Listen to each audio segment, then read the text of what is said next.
Okay, welcome to the Downtown Management Commission retreat. It is Tuesday, March 14th, 2023. I will call roll. Susan Newsom. Here. Don Poe. Here. Stephanie Trees. Here. And Justin Calvin.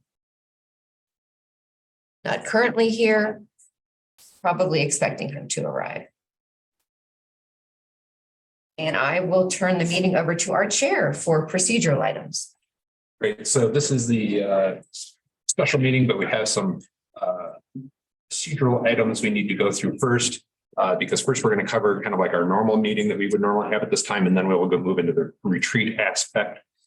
So first on our special meeting is the procedural items of approval of the January 2023 minutes. Okay, good. I move approval of them. Does anyone second that? Second. They are approved. If we then move into public participation, there's no public here.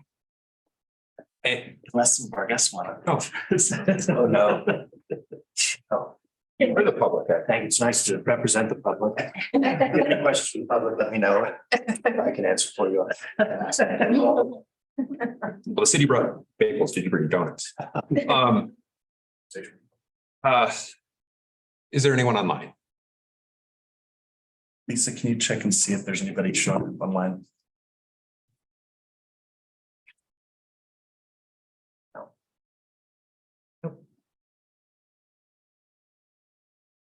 Great.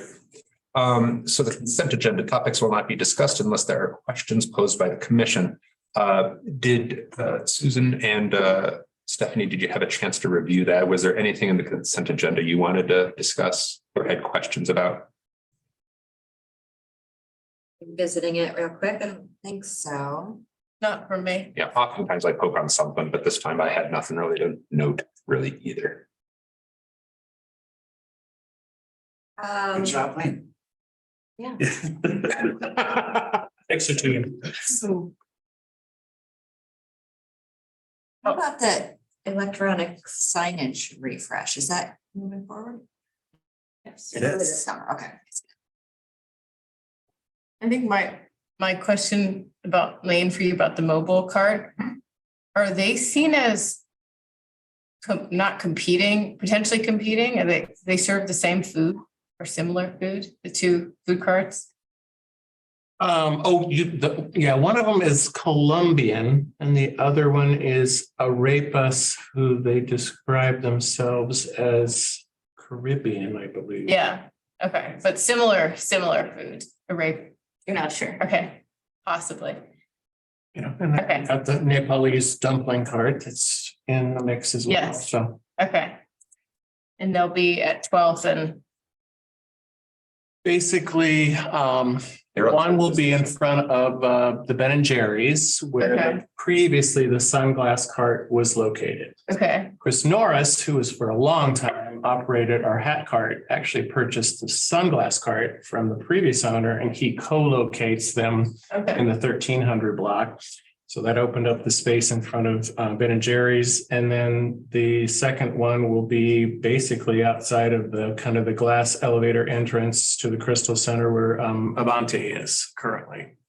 okay, That has been long vacant. I used to be an import business from Central America, but that's been vacant for over 3 Okay. years. interesting. And then everyone else that was out there last year is going to renew. Avanti had an Arepa place, but I think it actually closed down. They switched out, so I thought that was interesting timing. Yeah, And interesting too is the Ginger Pig, who I believe got their start at Avante, are opening a brick and mortar on the hill. oh, I didn't know that. Yeah. Yeah. And my last question was, is the mobile food cart program just for the mall? Or does it extend into streets? So we have we have a code 4-11 in Boulder Revised Code that is specifically for the 4 blocks of the Pearl Street Mall. Okay, That does permit and allow for the mobile vending carts, 13 in total. And they're strategically placed. Obviously, the 1300 block is a higher concentration because there is no retail on the north side where the county courthouse lawn is. okay. Thank you. And there is a specific code language that allows it in the University Hill area as well. Okay, But we don't have as much luck getting applicants. It just it just has never been had the success. And particularly in the summer, as we know, folks kind of desert the hill, and that's when the carts Yeah. usually do, well, certainly downtown do the best. okay. And how many of the 13 spaces do we have? That will, okay, so I've got, make sure they're all 5. I've got 1 vacancy that would be in front of what's Capital One Cafe. Okay. That was a jewelry cart. By having a license, do they have to be down there a certain period of time, or can they kind of come and go? Do you have a minimum requirement? The code falls out from May through September. They are told that, and tracking is really not a big deal, but they're told that they need to be out there at least 5 days a week for a minimum of 4 hours. So in the peak season, it calls out that they should be there 5 days, minimum of 4 hours. Think about Shave Ice and Glacier Ice Cream. They're not out. They're done by the end of September, and they don't come back until usually late May. So understandably, nobody wants frozen confections in the winter. And then there's hardcores, like again, Chris with the hat cart is out there almost every day. Down at Freddy's Hot Dogs. He's quite the character and quite the local. If you want to know anything about business in Boulder, you just go and sit down and chat with him for a bit. And then our newest and award-winning Downtown Boulder Partnership gave Cherry's Moment of Delight a great newcomer award. They ended up buying Fast Eddie's hot dog cart because Dave had not been able to operate it for 2 or 3 years. Dave Maggio, the former owner. So Cherry's bought that, but they haven't brought it back yet. They plan to hopefully this April or May. So they're gonna have like a Momo cart and a hot dog cart. Correct. And they're going to operate both of them. There's typically Cherry and Sanjay are pretty much there. So they figure let's run between the two. And is there any outcome? Should a cart not come enough? They're taking a license without. Right. Their penalty. Not per se. So good example would be one of the newer carts is the quesadilla, King Como's quesadillas. They were coming out and they were finding that after they brought all their product and were ready to roll, they just weren't finding any traction. But where they do find traction is between 10 p.m. and 2 a.m. with that late night crowd.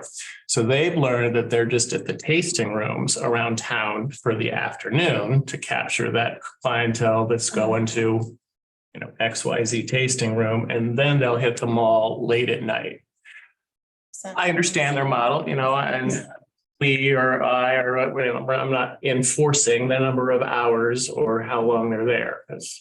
And then there's the grill, the Pearl Street, the stand.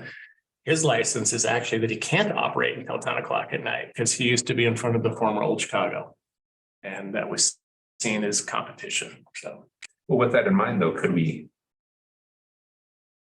split the licenses such that there's a day license and an evening license so we could have more opportunities for people who want, like if the ones, I forgot the one that you were saying that does the nighttime one, could we give that daytime license to someone else? Is there a call? How much demand is there? that's you think about it, you're operating in all weather conditions. Cold, scorching heat, you don't get an umbrella, you don't get an air conditioner, you don't have restrooms, they're not even allowed to put out their own trash or waste containers. So it's a pretty rough business, on a day-to-day basis. So previous to the pandemic, we never had any turnover. Those spots were really cherished. And then of course, along comes this little issue. So this has been the first time we've had to really aggressively go out there and market. So I don't know, to your point, it would probably obviously take a code change, but these are the only two that even applied to be, and so I said, yeah, great. I mean, they're not competing with a brick and mortar, but they might be too similar to each other, but they're also 2 blocks apart. Yeah. So 2 things in motion on here. The purpose of our mobile vendor cart permit is first activations of space. to create more vibrancy. And so we certainly have interest in making sure that if folks have leased those spaces, that they're out there activating the space. And so one of the things that we do have on the work plan is taking a deeper dive and making sure that we're doing that to the greatest extent possible. Another component is affordable commercial, and we'll talk more about that later in the retreat. Is these are incubator spaces, right? So people who have immigrated to the United States and they're really good at cooking a certain type of food that we don't have here, and they don't have a lot of capital behind them, but they want to share their goods. It's a great way to start. And so it's certainly part of the conversation on our work plan is how do we use the tools that we have available to us, or how do we evolve those tools to be better incubators and better activators of space. The two this year and the two previous year are minority owned and operated as well. So that hit a lot of our goals. Great. As long as, since we did have the outdoor dining pilot program as part of the, and it's the really long name of the street exploration. Downtown streets is public space. Yes. How did the city think this Upper Street went? It went really well. Who attended it? I thought it was, I don't recall ever seeing West Pearl Street that active during the 2 years of the pandemic. Hard to say because there are a lot of things out in the street. But overall, I think that given the weather, but the theme was appropriate. There's nothing but positive reviews. They're still collecting information from businesses because what these said, so this is one of our, and this is later in the agenda, but one of our commercial activations that the city helped fund through ARPA dollars was this Après Street Fest.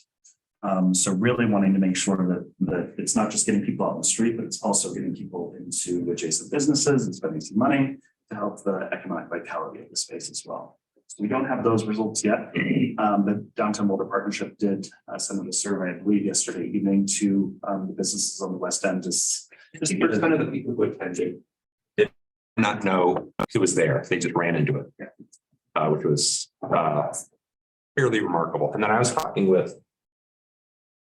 someone of note who I would have expected to have known about it because I was at the St. Patrick's Day Parade and he didn't know what was going on. And I was like, of anyone who would know something, you would know that this is going on. And so I had thought it was fairly well marketed. Yeah. But it was kind of, that was the one stat that I saw from the email that came out from the DBP yesterday was that 52% of people just ran into it. Yeah. The other thing was I was at the St. Patrick's Day Parade. After that, when we finished, I saw people flooding into Mountain Sun. And there was this mass exodus of people going down the mall from the St. Patrick's Day Parade doing stuff. So the St. Patrick's Day Parade brought a lot of people I saw. And like we went straight from that all the way down. And I can't tell if I followed one or two people, but there was like people who went from that to the other. And that was pretty cool to see. Camera reported 200 at the world's shortest. I felt like it was more than that, but Yeah. one tool that we're looking into procuring is called Placer AI, which uses cell phone tracking data to see exactly where folks are going in different parts of any area in the geographic area. The data goes back to in 2017. So once we have that tool, we'll be able to look specifically at the day and understand exactly like how many folks did what. So it will be really interesting once we have access to it. And hopefully that's not too far away. Then maybe what feedback I could have seen is like more cross check, like there's nothing at the St. Patrick's Day Parade saying, hey, there's a festival on the other end of the mall. Head on down. Nothing, there's no signs or anything that kind of advertised Après Street on the East End to kind of funnel people. And I think that would have, people were there to do stuff. People were jazzed to get out. I ran into everybody from my parents to the governor, so I think it was down. He ran into No, they were in town to see Flogging Molly. I just so happened to live in Boulder, so it was convenient for them. Well, maybe the last thing on us consent agenda is the recruitment update. I see there's one vacant seat and we have received one application. Is that the type of person for the seat we have? Because I believe we have a business seat open? Is it a business person and do we get to look at their application or just council? Well, and in past, I don't council think- has not wanted to interview if Just they're one, yeah. one, which I strongly disagree with. I think that it's Interest. and it takes this board, a richer board to have a full slate, and we've been without for Yes. a year. So if we can strongly encourage council to not do that again. So they did not have an interview as far as I know of. So we will learn more on Thursday because that's when they're appointing commissioners. I think it's this Thursday. But if they didn't have an interview, then they might be declining, but they are reopening applications again in May. So presumably if they did not do an interview for the one, or include that person in hopes that there is more than one applicant. When they reopen. Why do they not advance one applicant? I mean, there's no competition, right? But they're competitive. Yeah, and I'm not sure who the applicant is. You can find that on the website. No, the interviews are on the website. I'm not necessarily commenting on the quality of the applicant, just the one Yeah, person. Did they assess the quality of the applicant, I think, and then Yeah. decide to decline, or did they decline because there's only one? I'm unsure. I That think is it just might be good. policy. I Okay. think they established policy some time ago that if they don't have somebody to compare somebody to, they don't wanna, they're not even considering it. So, which is unfortunate because we need to fill a seat. Yeah, it feels a little disrespectful to this board that they, because the one person could be awesome. So, And I'd say the only commission that we were successful in recruiting for out of the 5 commissions that we work with is the Arts Commission. Imagine that. So. Boulder and- Junction was not. saw that. It was not, no, they're not clamoring, yes. And this is, I'd say, what I've heard is that we had some of the lowest number of applicants across the board this year. So it is not an issue that is unique to this particular Yeah. commission, but it's still, I agree that it would be better if we had more folks. And so we continue to, as we're talking with folks, to let them know. And hopefully we will get some applicants. Can we request as a, and I know you guys need to be on board with this too, that they reconsider the one applicant or more than one applicant policy? Especially if applications are down across the board, then this is gonna continue.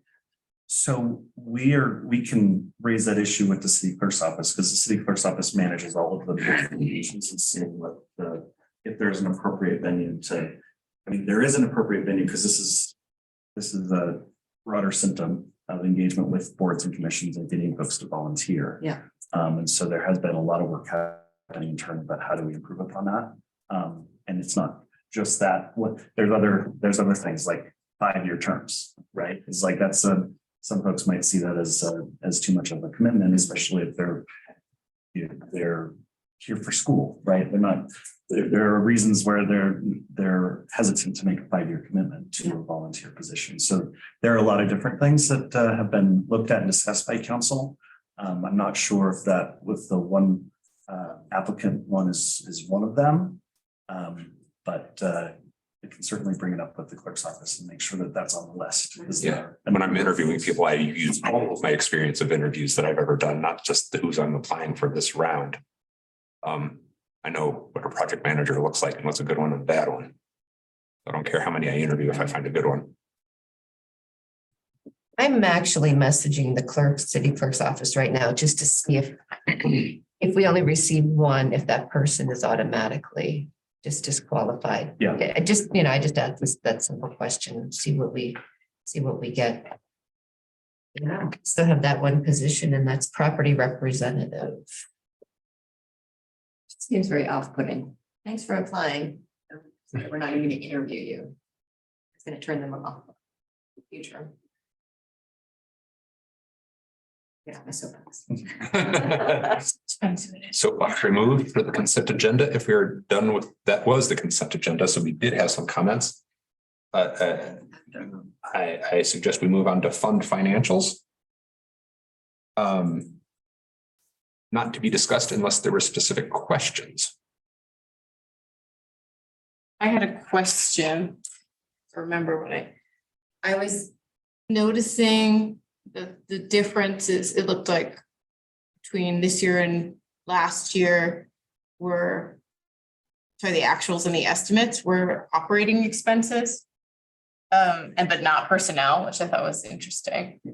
What is in operating expenses? What's that bucket? Yeah, a lot of it has to do with the eco passes. So that has changed significantly over the years in terms of the amount we budgeted. And then the contract has come back lower. So you're seeing a pretty big estimate change there. Okay. Other things that are in those operating covers are going to be a lot of the annual service agreements we have for some of the parking software within the garages, those types of things. Okay. So I can go into more detail if that's helpful, but that's where you're seeing the biggest deviation is the difference between what we've budgeted historically for the Okay. and then what the actuals is coming. So that, because it's an estimate, you could see that drop again. The eco pass thing is not something we pay for upfront, right? It's reconciled after the fact. Correct. Well, It's a ridership. so all of our budget projections have been historically based on what we're anticipating the contract to be, but with the pandemic, ridership has gone down significantly, and our annual contract is based on the previous year's contract. So we don't Got it. find out until after the fact. what the Okay, new so contracts and that's will a be. big bucket that of kind of uncertain. Exactly. And so we acknowledge that, and that's why we've been having these conversations of, we know we have EcoPass savings, and so there are opportunities to temporarily reinvest that, because I don't know that our long-term strategy is going to change about subsidizing passes for downtown employees to get them to take Yeah. transit. And presumably, hopefully, over time, we're going to see that ridership return to its previous levels. But in the meantime, we have some budget savings that we can talk about as one-time savings. And so that's why we've been having these conversations about, okay, how do we want to temporarily redeploy these operational dollars to things that we would like to do instead? And so that's why we invited Scott Sternberg? who is the Boulder Economic Council. Correct. Because I wanted to hear from him about what the forecasts for downtown workers. So he'll, so when you said like, hopefully we return to pre-COVID ridership, I don't see that ever happening. Yeah, at this rate, with maybe just for the city employees, but my wife, I know she has to like only come to work 2 days a week. So I don't see any bus ridership coming back. Well, I'm more optimistic than you, Mr. Chair. Bus rider myself. Do you see more people? Well, when CU is out, it was like empty. And I was like, wow, I'm like almost the only one on the Broadway skip line in like high traffic times. And then I think it's primarily CU students that I see on it. And I think this is my first time in Boulder, like consistently riding the bus. And it feels, I'm comparing it to where I used to live, San Francisco, where the buses were like packed and you couldn't get a seat and it was hectic. So I don't know what it was like before. So it's like, I don't have a comparison, except to say that it feels like that Buses to were you. vibrant.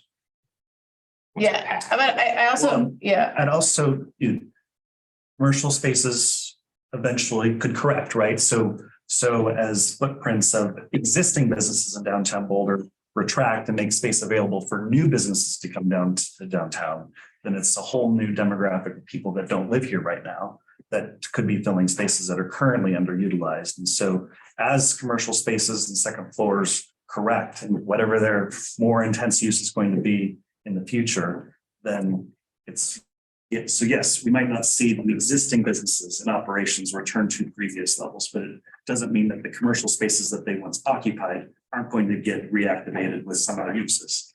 And so, but that does take longer, right? It's not the return of all the same people who were riding transit before. It's all the new people that there's opportunity for them to come and fill those, not just the vacant spaces downtown, but the empty seats on the bus. Yeah, I mean, I think I have a general question. People in Boulder about sounding controversial, care about the environment, but don't seem to take the bus and they love their cars. Like, so we have this kind of interesting dynamic where people love to drive, they complain about parking. We talk about this a lot, even though we've invested a lot in garages. And I think in general, I don't feel like it's a bus culture whenever I tell people like I take a bus or like, what? What is Well, the bus? maybe because right now we're discussing the budget. I Yeah. might focus on this so we can get to the other topics, which Yeah. this will be part of it later. And So I might have us direct back to the budget. yeah, we can direct, I think the direction that I'm curious about for like the future budget is like. What goes into those estimates for the future? Like, what is it? And that's a separate topic, but what is it based on? Because I think. I think I'm curious if we can connect the dots between vitality and. Ridership and all of our other environmental goals, and that seems to be a big piece of it. We pay for, so thank you for bringing us back. Yeah, because this is all very interesting, but I'm trying to keep us on. I've noticed that we can go long. So, We are a little bit behind schedule. so capital improvement, the one last question, I saw that, are we doing a lot of garage work this year? Because the budget is 4 times last year and 10 times 2019. Yes, and that is later in the agenda. Yeah. But we can discuss that now. if you- Well, let's move on. I think, again, trying to keep on target. Any other questions on the budget? Can you refresh my memory, the debt service? I thought we retired bonds. This is the last year. This is the last.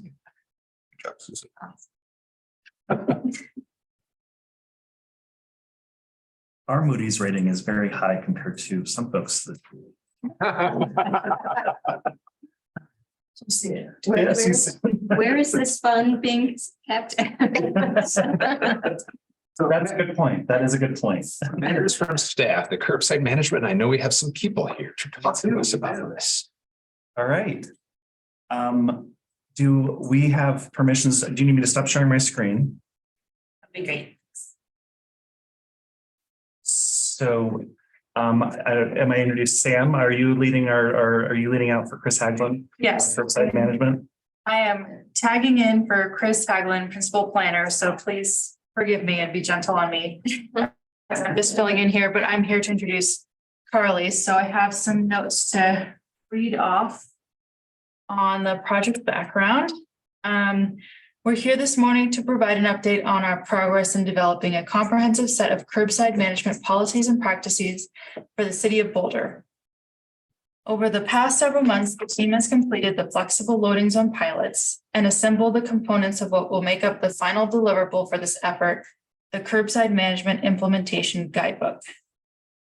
This guidebook will serve as internal policy and will outline for city staff the procedures for making proactive and reactive changes to the curb.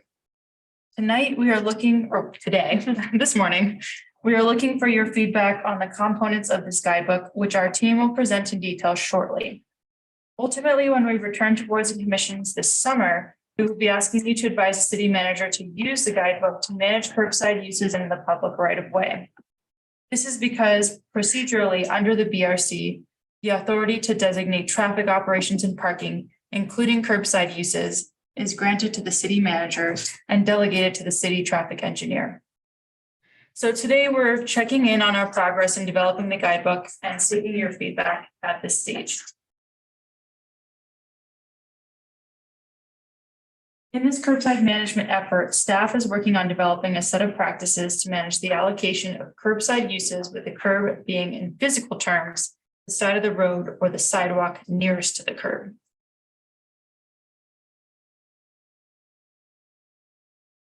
But why do we manage the curb? We need to manage the curb because the curb is a key transition point between travel modes.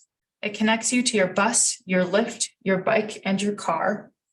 It's a large public resource with a growing list of competing demands, and implementing best curbside management practices can contribute to meeting city goals.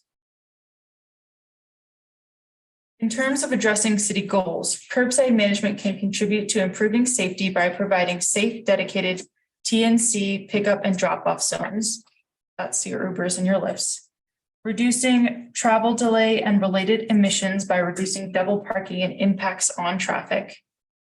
increasing multimodal access through, for example, providing on-street micromobility parking, and contributing to economic vitality by meeting the demands and changes in how commerce is conducted through flexible loading zones.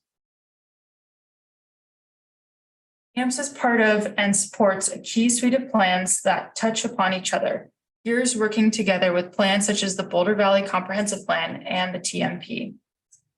Carly C. from Baron Piers, our consultant on the project, will take it from here. Thanks, Sam.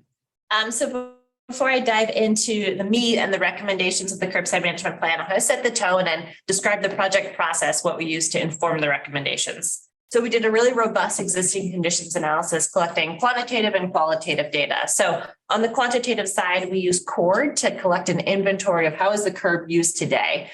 So a really efficient way to get that snapshot and that breakdown of every single curbside space and what's the breakdown of that space to parking, to things like parklets, bus stops, loading zones, et cetera.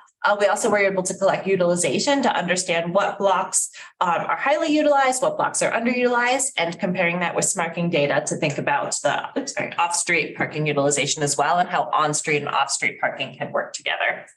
We supplemented that with observations. So that snapshot of the existing data doesn't capture things like double parking, near misses from a safety perspective, Ubers and Lyfts, loading in the travel lane. So we had lots of boots on the ground to understand how is the curb working in reality during different times of day, different days of week.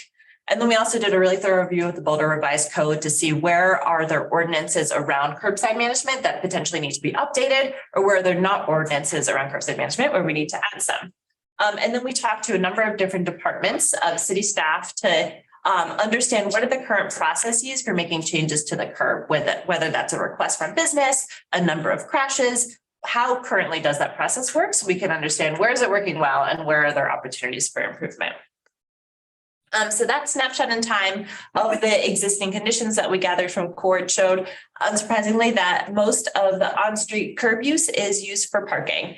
So this varies a little bit in the 3 GIDs, but it is pretty consistent that at least 80% of the space is for parking. Next is usually loading or parklets, and then a little bit for bus stops as well. So this just provided a sense of where is that space going? And as Sam mentioned, it's really highly valued space. It's front door to businesses. So thinking about and talking to the community about how do we want to allocate that space? What should those pie charts look like? So we reached out to the community through in-person, virtual, intercept events, social media, a whole gamut of different ways and different kinds of touch points to make sure we're hearing from a broad spectrum of the public as well as business owners. So in addition to the broader public outreach where we went to the farmers market, we had an online web map where you could drag and drop pins and lines. We also have a stakeholder group. So we had 5 out of our 6 meetings with this group of Access Allies that represents a broad group of the population to understand folks who use the curb in all different ways, and making sure we're understanding the nuances and the processes behind the curb. And then we also have had focused conversations with folks like Uber, Lyft, folks like Amazon, FedEx, UPS, bicycle advocates as well, community cycles, folks with disabilities to talk about challenges and equitable access to the curb. So this has really rounded out our understanding of how the curb is used and how we can help improve the curb use in the 3 managed districts as well as citywide.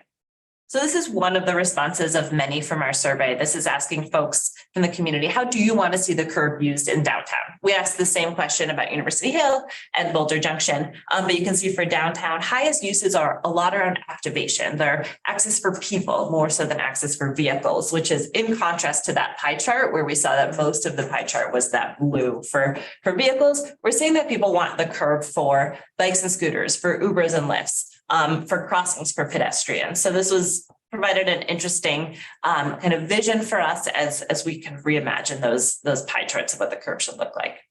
They want more of everything. Yeah. Do you think there's a disconnect between what people do and what people say in this area? And you're an expert in the space. Yeah, for sure. And I've in not this outreach, but I've done other outreach where there's an online component and an in-person component. And what people tell me in person is different than when they're anonymous online. Like when they're talking to a human, they're afraid to say they want more parking. They say they want things for people, or they want things a little bit more on the equitable side. then what's best for them. So that's definitely true. And I think people aren't thinking about the trade-offs of, well, if you want more bike parking in the space on street, that means you have less on-street parking. So that's a good point. And I think a lot of I spent a lot of time kind of talking to folks on the ground. They want convenient parking. And I think they think has to be on street, but I think with increased education around on-street garages and the low utilization in garages, and that can shift to the garage. But there's this idea of, well, if I can't see the space, I don't know if it's necessarily there. And then kind of right sizing pricing of off-street and on-street to better kind of value our on-street spaces. Carly, I have a question for you. Is there any school of thought around the role that parked vehicles play in the perception of activation? Yeah, so I think if you're biking along a corridor, parked vehicles are a buffer. They help kind of create a sense of place. But I think that's relative to if there is nothing there. But you'd rather have a parklet than a parked car. You'd rather have a parked car than nothing. So if we were redesigning a street cross section, on-street parking is a great way to kind of make that space feel vital and used. But the opportunity cost of that space for a vehicle is high. So yeah, relative to what? Relative to a parklet, a bike corral, public seating, things like that is different than just starting from scratch doing a cross section. Okay, so now into the recommendations. So we developed a curb menu. So we documented all of the existing uses of the curb on the left side in white. So you're familiar with all of those. And then on the right side, we did a number of peer reviews and national research best practices and came up with 3 new curb uses that don't exist today. The first is a flexible loading zone. So we piloted this over the last 6 months. So I'll get into greater detail on that one on a couple of slides. The other curb use is a public seating parklet. So you mentioned you live in San Francisco. They're really common there. It's often sponsored by a business, but you don't have to be kind of servicing that business to be using that parklet. So it's just an opportunity for more greenery, additional seating to drink your cup of coffee, but not associated with the business. And then car share parking. So right now, all car share parking is off street. We're still kind of evaluating this. This isn't necessarily a hard recommendation, but it's adding a tool in the toolbox to consider bringing car share on street. What would that look like? What are the considerations that should be made there? And then the next step was developing a typology, understanding that every street, you're going to want the curb to look different on every street, depending on the street classification and the land use. So what we did is develop a typology of 5 different street types, 2 different alley types based off of this matrix. So you can see, I'll just kind of identify 2 extremes. So this is how it all manifested when you mapped out those different types across the city. So 2 different kind of sides of the spectrum. You've got a neighborhood avenue. This is a typical single family home street where you're going to prioritize vehicle storage because you have longer term use of the curb. There's not as much turnover versus the other side of the spectrum is going to be a commercial center, high density, mixed use, especially in a commercial center in one of the 3 managed districts like downtown. You have additional funding. You're going to want higher use for access for people, higher turnover uses, more activation, kind of bring that street to life. So things like in the pink zone, we've got bike and scooter parking, passenger loading, kind of that activation, the green spaces that aren't used for more than 15 minutes versus on the blue, you've got EV parking, ADA parking, car share parking. So not as much turnover of spaces. And so what should each of those blocks look like kind of as it manifests on the curb? So we don't want to be prescriptive here. There's not a clear definition of, every commercial center block should look like this because every block is different and there should be a spectrum of different uses depending on every block and kind of allowing for this flexibility. So we've developed a framework. This is examples of what different blocks could look like. And what it's getting at is showing where on each block should different curb uses be. So we want flexible loading zones, the ends of blocks, so vehicles can easily get in and out. We want kind of less parking in commercial centers We want a mix of kind of spreading out those parklets. So we've got activation and green spaces on different blocks. So we've developed these different typical areas based off of kind of the common combinations of blocks throughout the city, acknowledging that if you change the uses on one block, you're putting pressure on neighboring blocks, and there's going to be this interaction and this kind of flow between blocks. And we don't want to look at each block in a silo, but we want to look at typical areas more holistically. Can I ask, it's a sort of a temporary situation, but we have a lot of construction. Yes. So we have a whole, and that's not in this PowerPoint, so it's like getting in the weeds. We have a whole flow chart of when there's construction. We're proposing a new process that the lead of that construction process will have to go fill out a form that says, what curb uses are you displacing? And then if it's a bus stop, what depending on the curb uses you're displacing, some of them need to be reallocated and others don't. And so this flow chart form helps make sure that we're moving key spaces to neighboring blocks that are not closed, and we're replacing them nearby.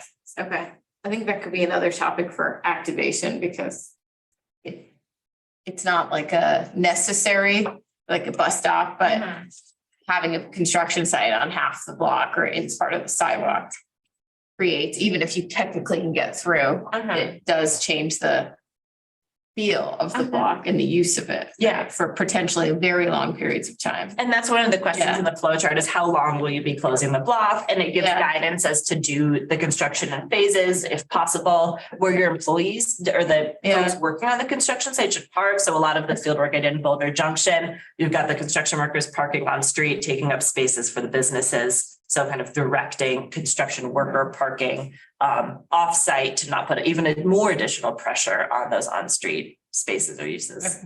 That's a great question. And there's so much here. We gave kind of a high level overview.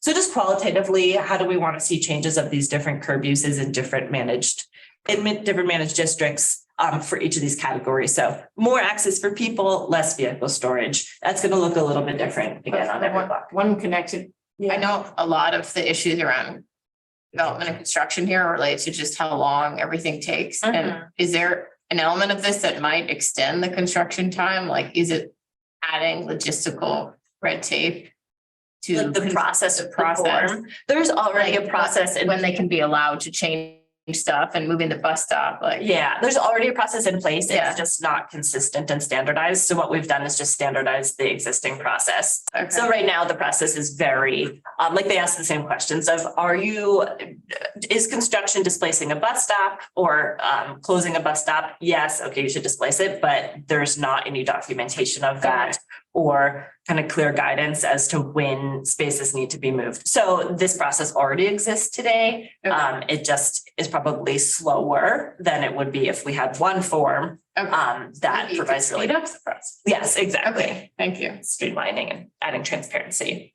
So the flexible loading zones I mentioned, some of you may have seen these. I think we had 9 downtown and a few on University Hill too. What it is a space for anything you want to do that you can do in this. The pilot was 10 minutes or less. We're going to propose a little bit longer, 15 minutes or less.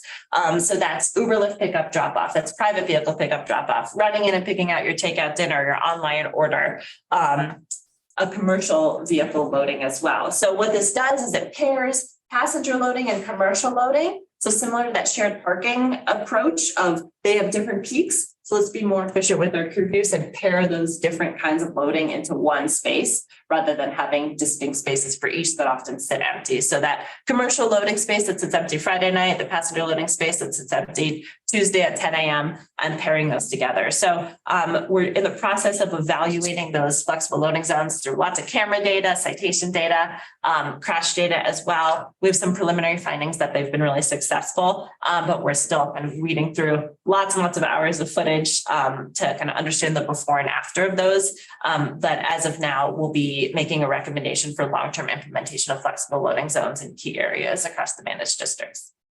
How does a random Uber driver know to park in there versus Great a random place? question. I get to that. That's a great, no, whiz over that. So we geofenced on the back end, the different locations where the flexible loading zones are. So if you were standing, I think at Pearl and 12th, it would tell you, you actually have to go meet your Uber at Pearl and 13th because that's where the flexible loading zone is. So Same on it's the worked, back end. it's worked into Ubers and what's It's like the systems. airport, or if you're at Union Station, if you've picked up an Uber, it directs you to a very specific location. It does the same thing. So Uber and Lyft are really cooperative. They're not always in working with us to make sure that their drivers and passengers requesting a ride are both directed to those specific locations. And in the observations, we found that private vehicles aren't as aware of where those flexible loading zones are. They don't have that geofence on the back end. So part of the recommendations after we do this evaluation are increased signage education.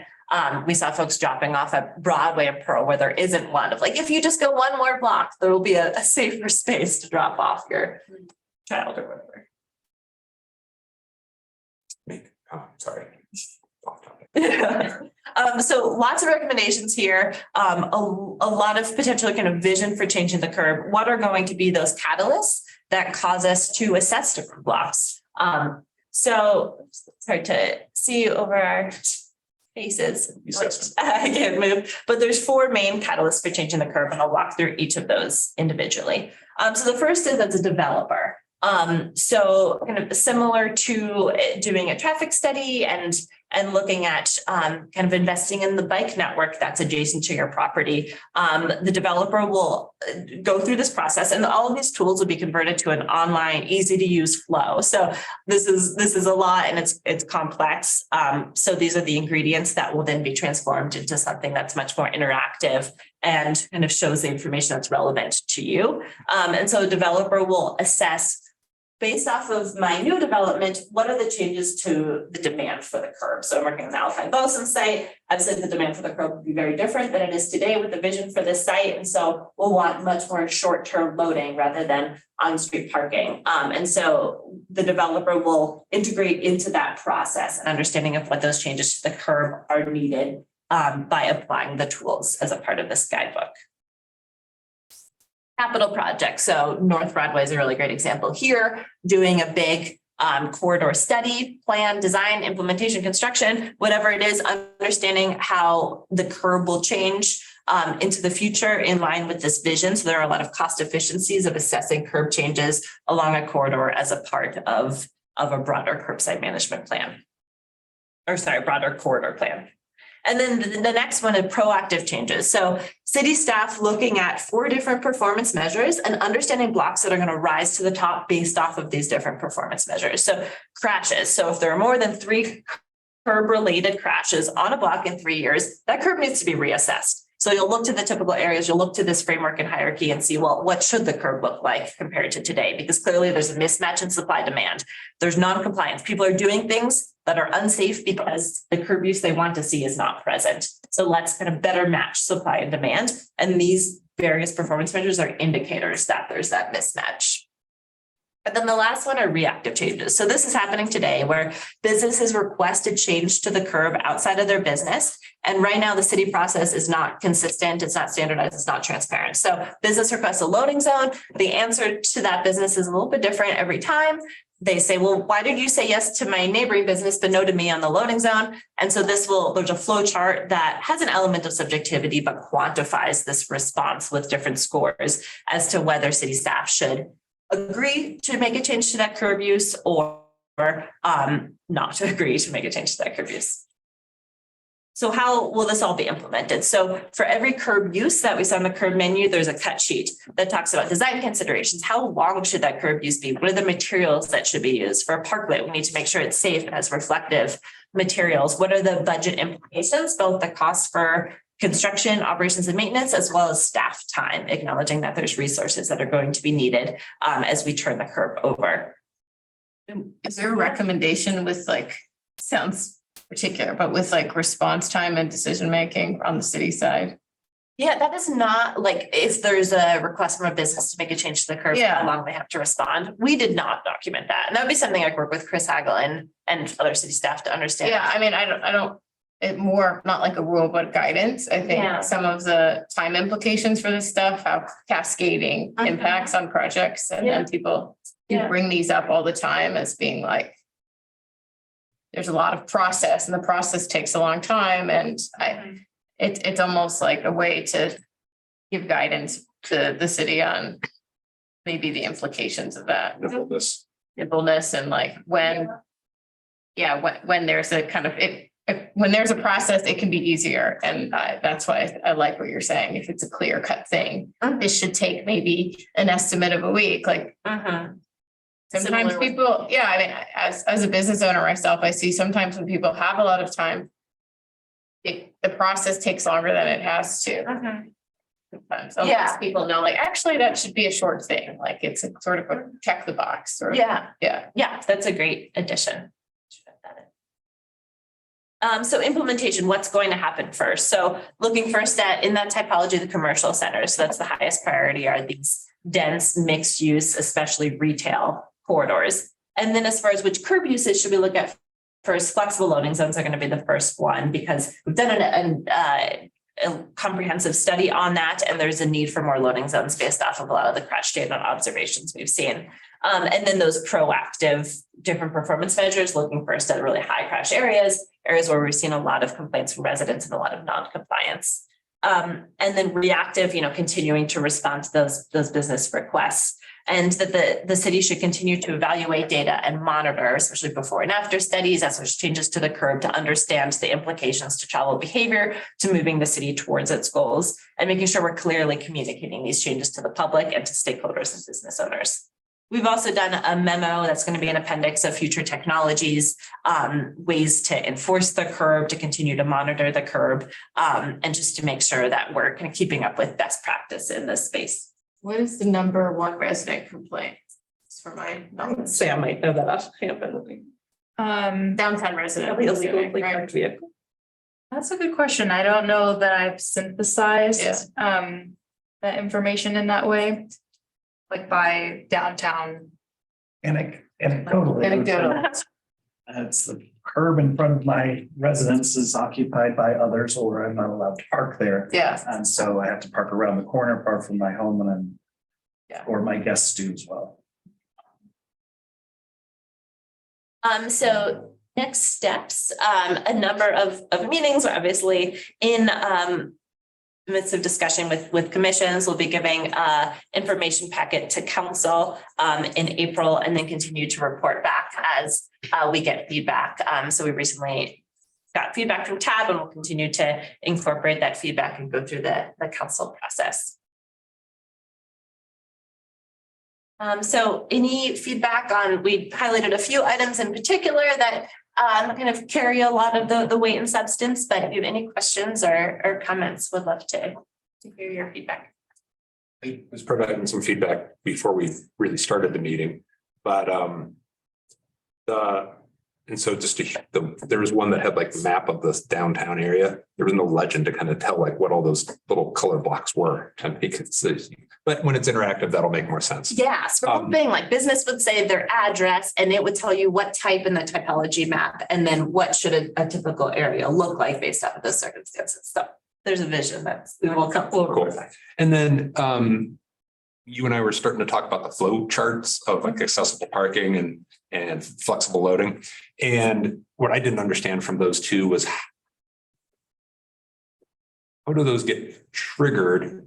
Because it almost seemed like you have to ask the question, you run through this one, and then you run through this one, and then you run through this one, versus like something overall that says, what do you have in the first place? And it kind of like tells you to go into a flexible parking So space. these are just to respond to Like bottom business up versus top requests for change. So this is the accessible parking one. So this would be the flow chart you'd use if a business requested an ADA space.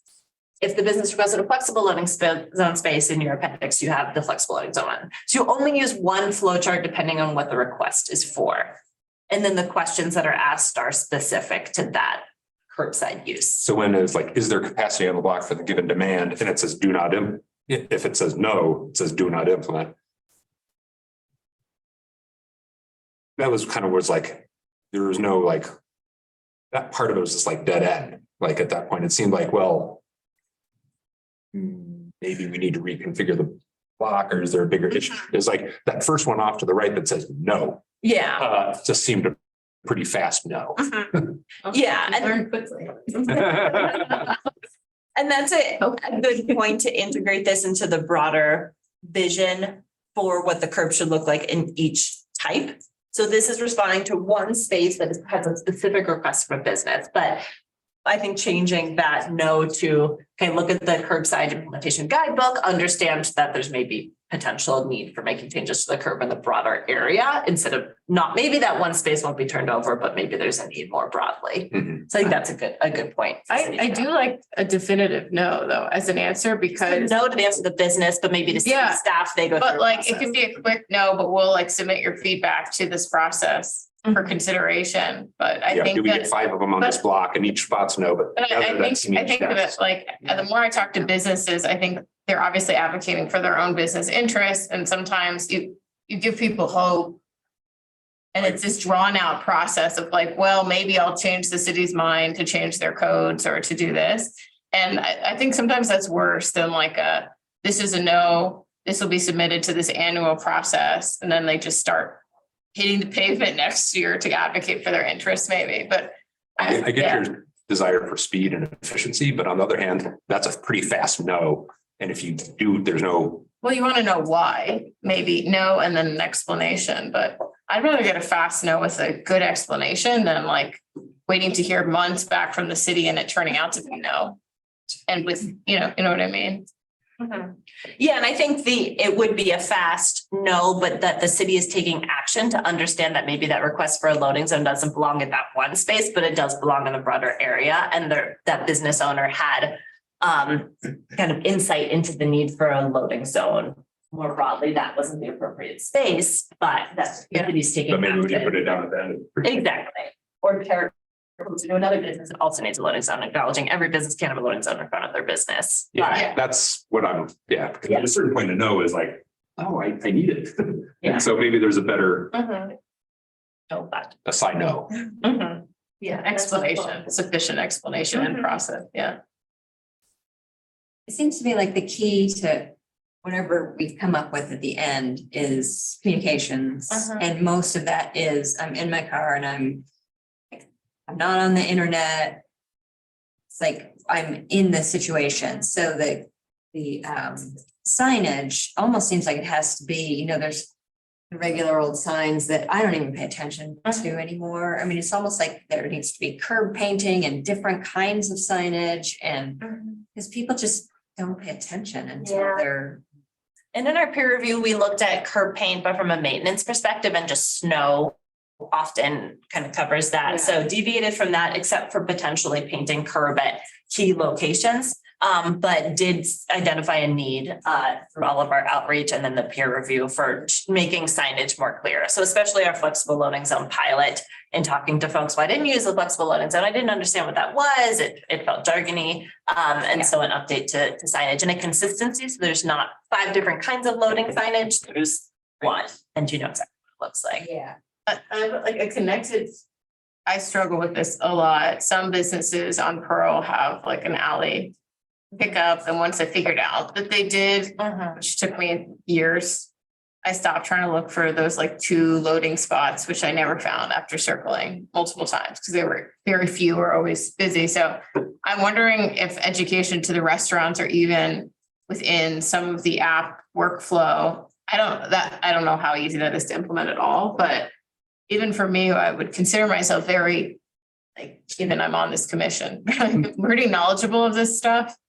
I struggle and just abandon city pickups altogether in my car, which maybe some people want, but yeah, so that was, that's a thing that I think it's very confusing to know if you can pick up something off of Pearl or not.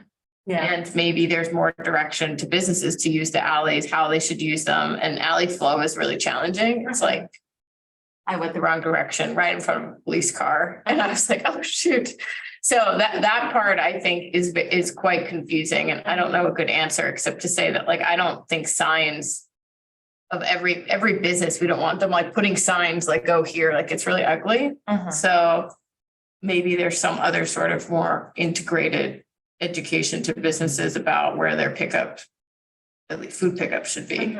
And the other I think we learned was that a lot of businesses don't know about the first 15 minutes of parking being free. Even businesses Yeah. don't know that. Lots of members of the public don't know that. And so better education around that as an opportunity for pickups. Quick question, sorry, Carly. I typically don't want to interject because this is your meeting, but was there data collected around the 15 minutes free No. as part of your project? Sam, We haven't run the reports yet. We're working on getting that built out with the back end system as far as I know. But that's something that we're interested in looking into. Yeah, because theoretically, I mean, that turns all paid spaces into a flexible loading zone for personal uses, you know, needing to. So every spot is 15 minutes free. If your stay is less than 15 minutes, it can be. It's not, your first 15 minutes are free, thing longer than that. So there's a nuance there. But at the pay stations, or You're right, I on this board and I barely know stuff. But they're not, I agree with that, except that they're not frequently free, the spots, because they're not available. They're not- available, yeah. So, And that's Yeah. the Yeah. capacity. and that's where the actual flexible loading zone comes in, is that you cannot stay there longer than 15 Yeah. minutes, even if you pay. And so it will promote more of those free spaces. Yeah, and I think the public might be annoyed to see those spaces transition, but then it might direct people to garages. I mean, I remember an extreme example of somewhere in Denver where the whole parking lot was annoyingly turned into like 15-minute only. And you get there and you're like, I can't park in this whole parking lot. They direct you to a garage, like the only place you can park, which was frustrating at first, but then you get used to it. So I think that people could react negatively at first to not as much on street if they transition, but I do think it might direct to the garage, which is what we're trying to do. Yeah, that's the goal, and do that through kind of flex or variable signage that says there's a space here on level 2 and it's cheaper to park in the garage than on street. So a lot of kind of educational takeaways of what to communicate to the public to promote off-street parking and use that on-street space for things like placemaking and vitality. Okay. And one, Like if every spot is a flexible spot for the first 15 minutes only. It's, you know, feels really like, no, am I not going to get a ticket because I didn't pay? So the cop sees no key in my car, so I'm going to get a ticket. But they don't know that I'm only. License plate. Yeah. it's all license plates. Yeah, you either enter your license plate through the app or through the kiosk to get to 15 minutes free, but we're not printing physical tickets anymore at all. so that might help with that. Yeah, this is where I have my own parking spot downtown, so I just park there. I don't, I just park in my lot. And my last question is like, how would you sit Boulder in terms of how up to date and innovative are we in this? Would you say we're like standard, behind, ahead of like other comparable cities of our size? Yeah, I mean, you're doing a curbside management plan, which puts you in the top 10 cities. There are only a handful of them, so that's huge. I think in this moment, probably lower on the list of larger metropolitan cities like Seattle, San Francisco, Atlanta are doing DC doing very, very cool pilots of things like needing a reservation for a loading space, converting the on-street space to an extended sidewalk on weekends in Georgetown. So some neat pilots that are going on around the country. And I think Boulder's just starting to kind of dabble in this space. Hopefully with this effort and once it gets implemented, it'll be top tier. Well, to keep things moving, any other comments? Signage, well, thank you for coming. Yeah, thank you guys. Appreciate it. Thanks for your work on this. I mean, I'm impressed, everything that's gone into it, and I'm excited to see the outcome. It's been fun to work. So Samantha's here with a signage update. Yes. Lisa, can you promote me to, so I can share my screen?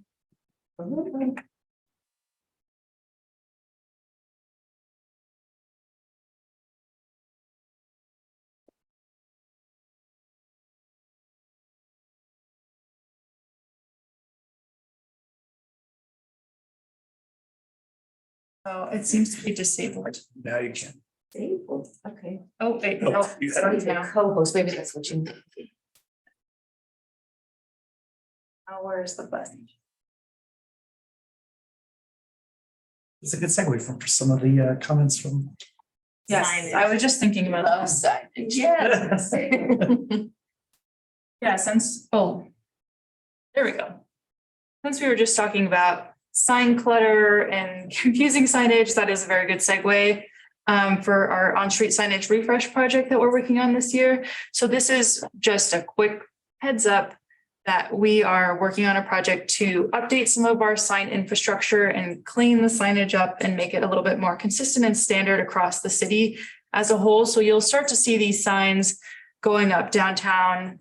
And the one on the right is going to be at the kiosks so that they'll be easily identified for people to find the kiosk if they want to pay that way. And then the other one is more of informational sign, regulatory sign to let people know when they need to pay to park and how they need to pay to park. So that's going on this year. Can I ask you a quick question?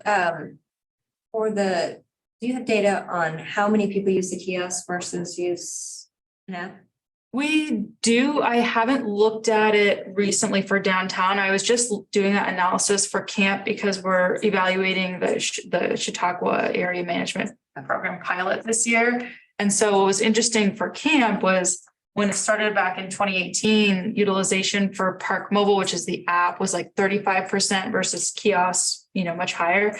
And that's completely flip-flopped. So now it's about 70% app usage and the rest is kiosks. So pretty interesting that shift. And in the downtown, the last time I looked, it's about 50. And it was about 30, before the pandemic, it was 30% Park Mobile, more kiosks. But since then, we've replaced all the kiosks with less kiosks. Yes. And folks don't want to touch things anymore. I remember we got these sticks to push elevators. Yeah. Sticks. Yes, folks. No, Use conversations. you can poke people out of the way. Like there's more disease.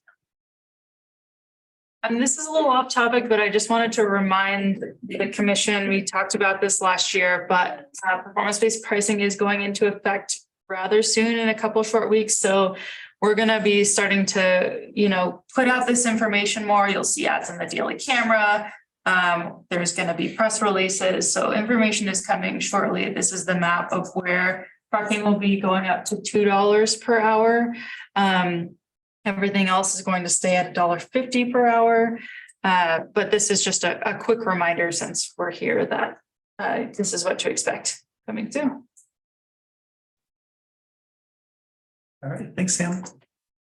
Any questions for Sam before we adjourn our special meeting? Thank you, Sam. So that thus concludes our special DMC meeting. We can move to adjourn, Chris. Sure, officially for I move we adjourn our special meeting and take a little bio break before we move into the DMC retreat. Second. Could you make sure that the notes reflect the bio break? Notes. You have a second on that adjournment. Yes. Seconded. Thank you. I assume you'd all like to Yes. take a stand. Well, let's take 5 minutes. It is currently 9:40, so 9:45. Let's start the next one. No problem. Yeah.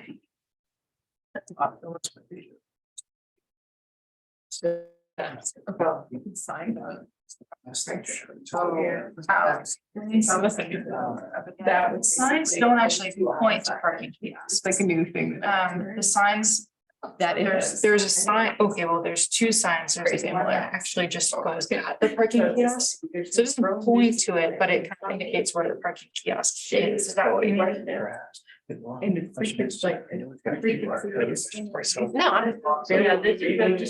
this one, but then also. And now there's actual. Usually getting these. But I know that was confusing. It'll be more streamlined next. Just. So how do you respond to that? This is the More or less what it's gonna look like. Just working underneath all the. They have to. Down so that people don't have to use it. So it's that like whatever you do, so. You gave me. Yes. It's your. Signage itself, but then there's signage. Every time I talk. What I'm gonna do is speak. I And like just. should have nothing explained. So I'm just gonna give a quick up. And so We need to, okay. and Everything we needed to. get over the fact that. And they're not really low, yes. Questions and. I was at least like restaurant. On. And like all sorts of. Yeah, that's it. I just need to have. To them. Don't have what else. Yes. So you'll be a panelist. So maybe you can use. I'll make you a panelist. You don't have to be a. But yeah, you're doing a presentation. Yep. And Okay, but not. Speaking wrong. Speaking of. Right. Somewhere on that, the visa, I just have to speak to them and present. realize. Back to the car. Yeah. So Regan, how are you? I'm not asking. I'm on 16. Oh, you're sharing. It's like me and my girls with our phone charger. I don't know, I got 2%. My phone's on for me too. I can get one. And if you need to get. That was one of the names I email accounts of like 100 to make sure that they're distributed. As a plug. Great.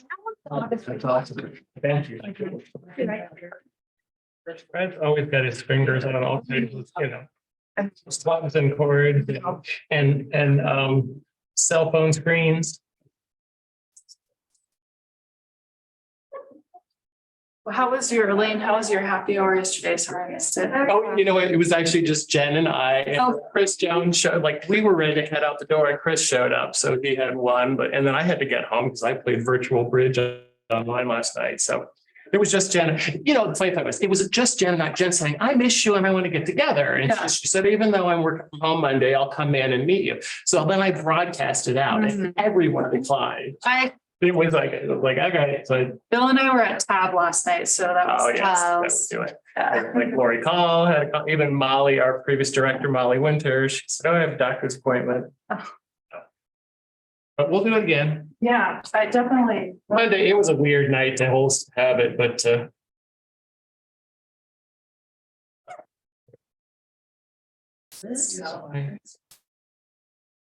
Freezing. Yeah, Okay, it's not just me.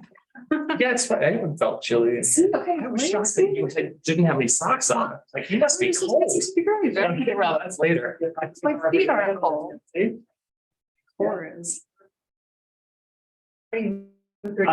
So the one candidate that we had is not a property owner and they did not want to put in their work to become a property owner representative, so they're not eligible.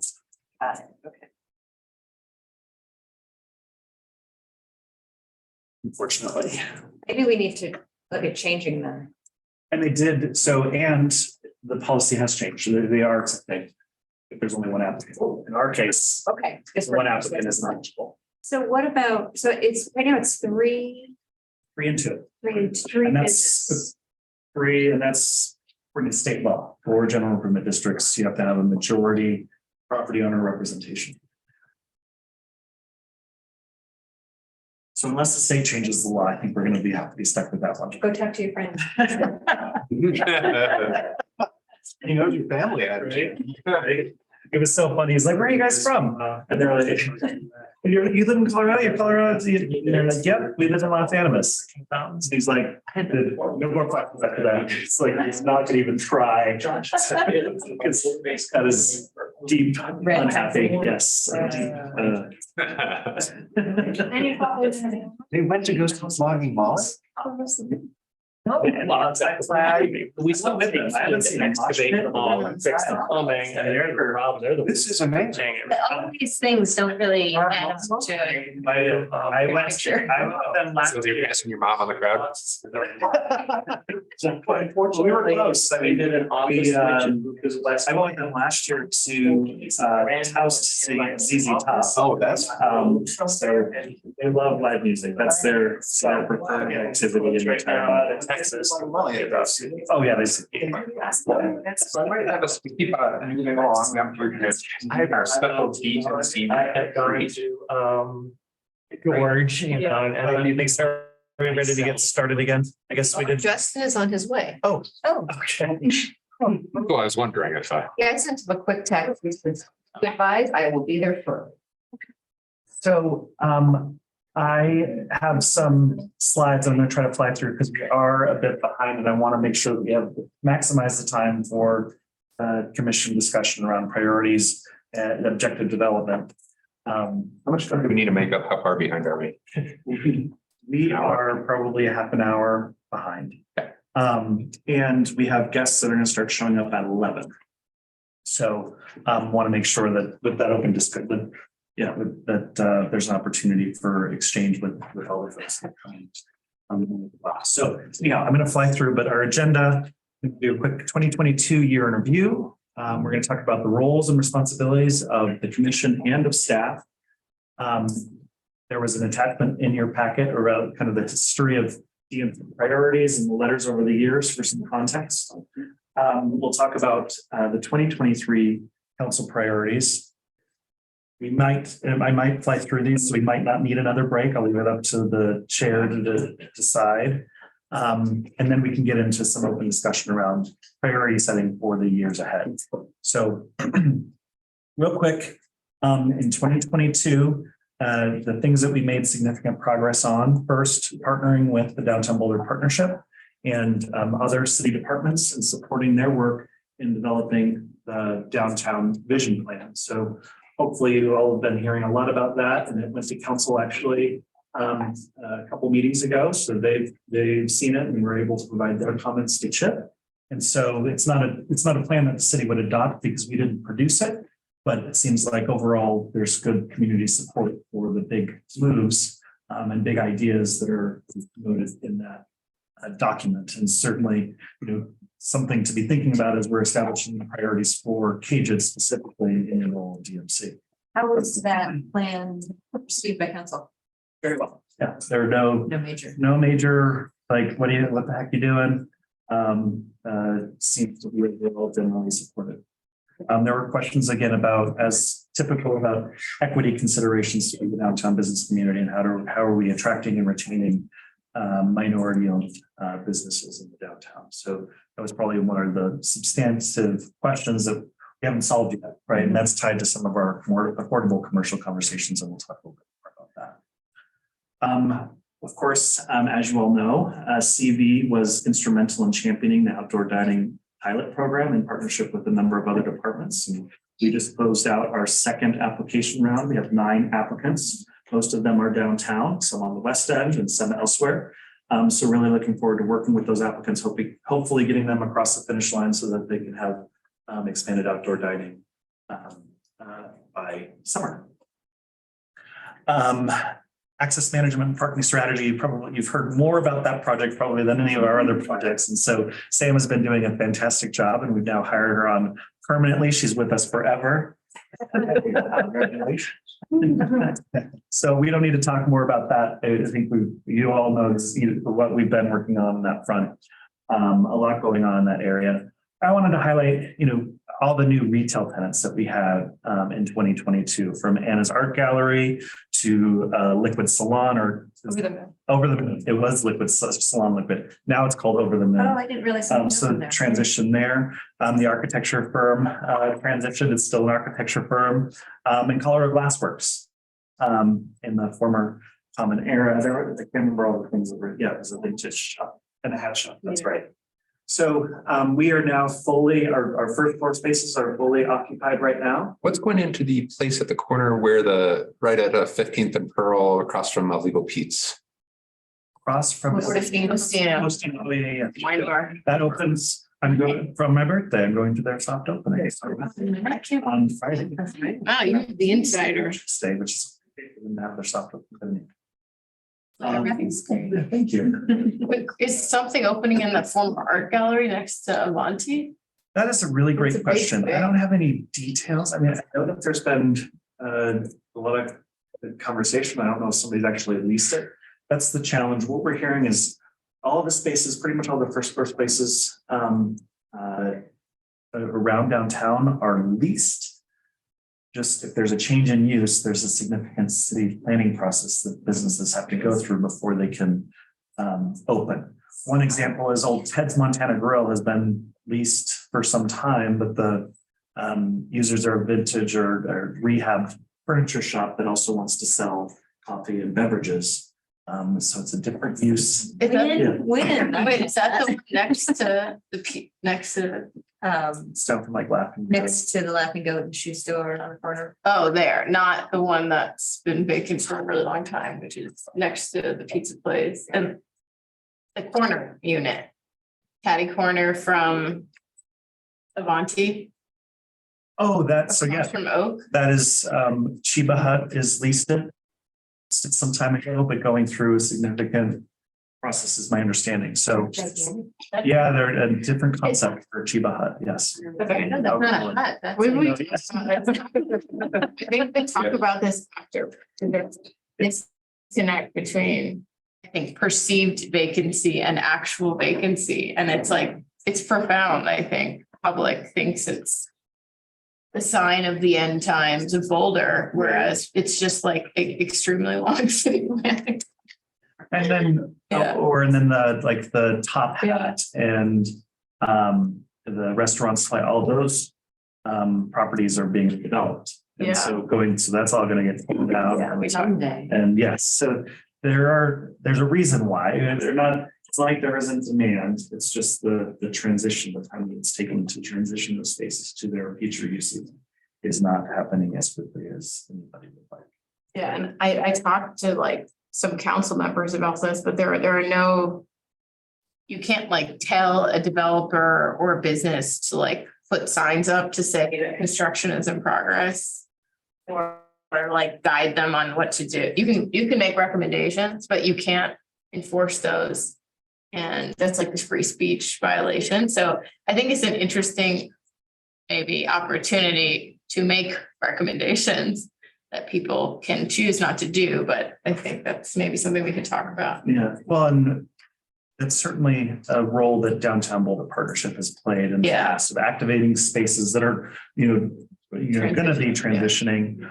Or just working with the business owners, like Hapa is moving to the space on the west end. They've put banners in their window Great, saying yeah. Hapa's coming. But, they didn't want to commit to Hapa's coming summer 2023 until they knew that they could follow through in summer 2020. Hapa would have liked to have been open a long time ago. They just, when they put those banners up, they want to be accurate in their marketing. So Yeah. it's certainly, acknowledging it's not where we want to be planning. Also, it's not where they want it to be. They've had a lot of turnover in their staff. And so they're working really hard to get back to their desired benchmarks for permit processes. Yeah, So, that is such a bottleneck right now.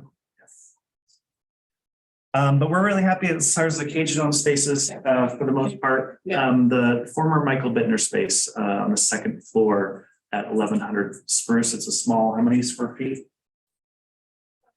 1,000. A second floor office space is our only vacant space, and it's been vacant for a while, and just very limited interest, of course, in second floor office oriented space. But we're exploring possibilities with our arts and culture team. Maybe there's something that the arts community would like to do in that space. So more to come in 2023 on that front, but we're really glad to see the transitions that we've seen in some of our spaces. And we just signed a 5-year lease with Montvale for their space. So, which is a nice long commitment from them to be in that space for some time. That's great. Let's see. And of course, it maybe hasn't been as noticeable for the commission, but adding both special events and arts and culture work groups to our department was no small lift. Teresa and her team were very much involved on the financial side of making sure that they are getting supported in the ways that they need to be, and also learning all of their processes and understanding their accounts and everything that happens on the back end to keep our special events and our arts and culture program moving forward. A lot of learning, and we're still learning, but that was a big lift last year. It wasn't maybe noticeable in the moment, but hopefully over time we're going to see the ways that arts and culture and special events are now more integrated with the work of community vitality, and hopefully you're already seeing some of this from this last weekend's events. So The roles and responsibilities of the commission, this is really guided by the Boulder Revised Code. I've taken out some of the language. If you want to read, if you haven't already read all of the language in the Boulder Revised Code around the Downtown Management Commission, when you have some free time, I certainly wouldn't discourage it. But these are some highlights. So first, it's the role of the commission to provide recommendations to the city council, acting as the board of directors of CAGIT to provide parking and related improvements for CAGIT, and that's specific to the language in BRC. You undertake an advisory role to the city council regarding the overall health and welfare of the downtown commercial district and immediately adjacent areas. And third, you recommend a budget to the city manager and the city council, and the city council acting as the CAGIT board of directors. So that's just the regular, every year we need to make sure that we're doing these things in that framework. But there's a lot in the Boulder Revised Code. This is a lot, not all the text in the BRC, but and I'm not going to read through all of this, but first and foremost, acquisition of property and repair of that property for the purposes of CAGIT, which historically has been around access. Management, control, and supervision of all the business affairs of CAGIT in the construction, operation, and maintenance of those assets. Determination and revision of user charges for the use of those parking facilities or access facilities provided by CAGIT. So you all do get to make the decisions about parking pricing, parking permits. We have, all those processes over the past 50 years are pretty mechanical at this point, as far as we have a process for how we raise the parking permits to CPI. But if you don't feel like our policies that we have in place for doing that are meeting our expectations, that's something that you do have control over. You are not given leverage over on-street parking rates. And so it's really important, our strategy with on-street parking and the work that Sam is doing is to drive folks to the garages. And so keeping the garage prices at a place where we can encourage folks who want to park for longer to use the garages instead of limited on-street parking spaces. Who has purview over the on-street? The city traffic engineer with city council consideration. Can you go back one slide, please? I just wanted to.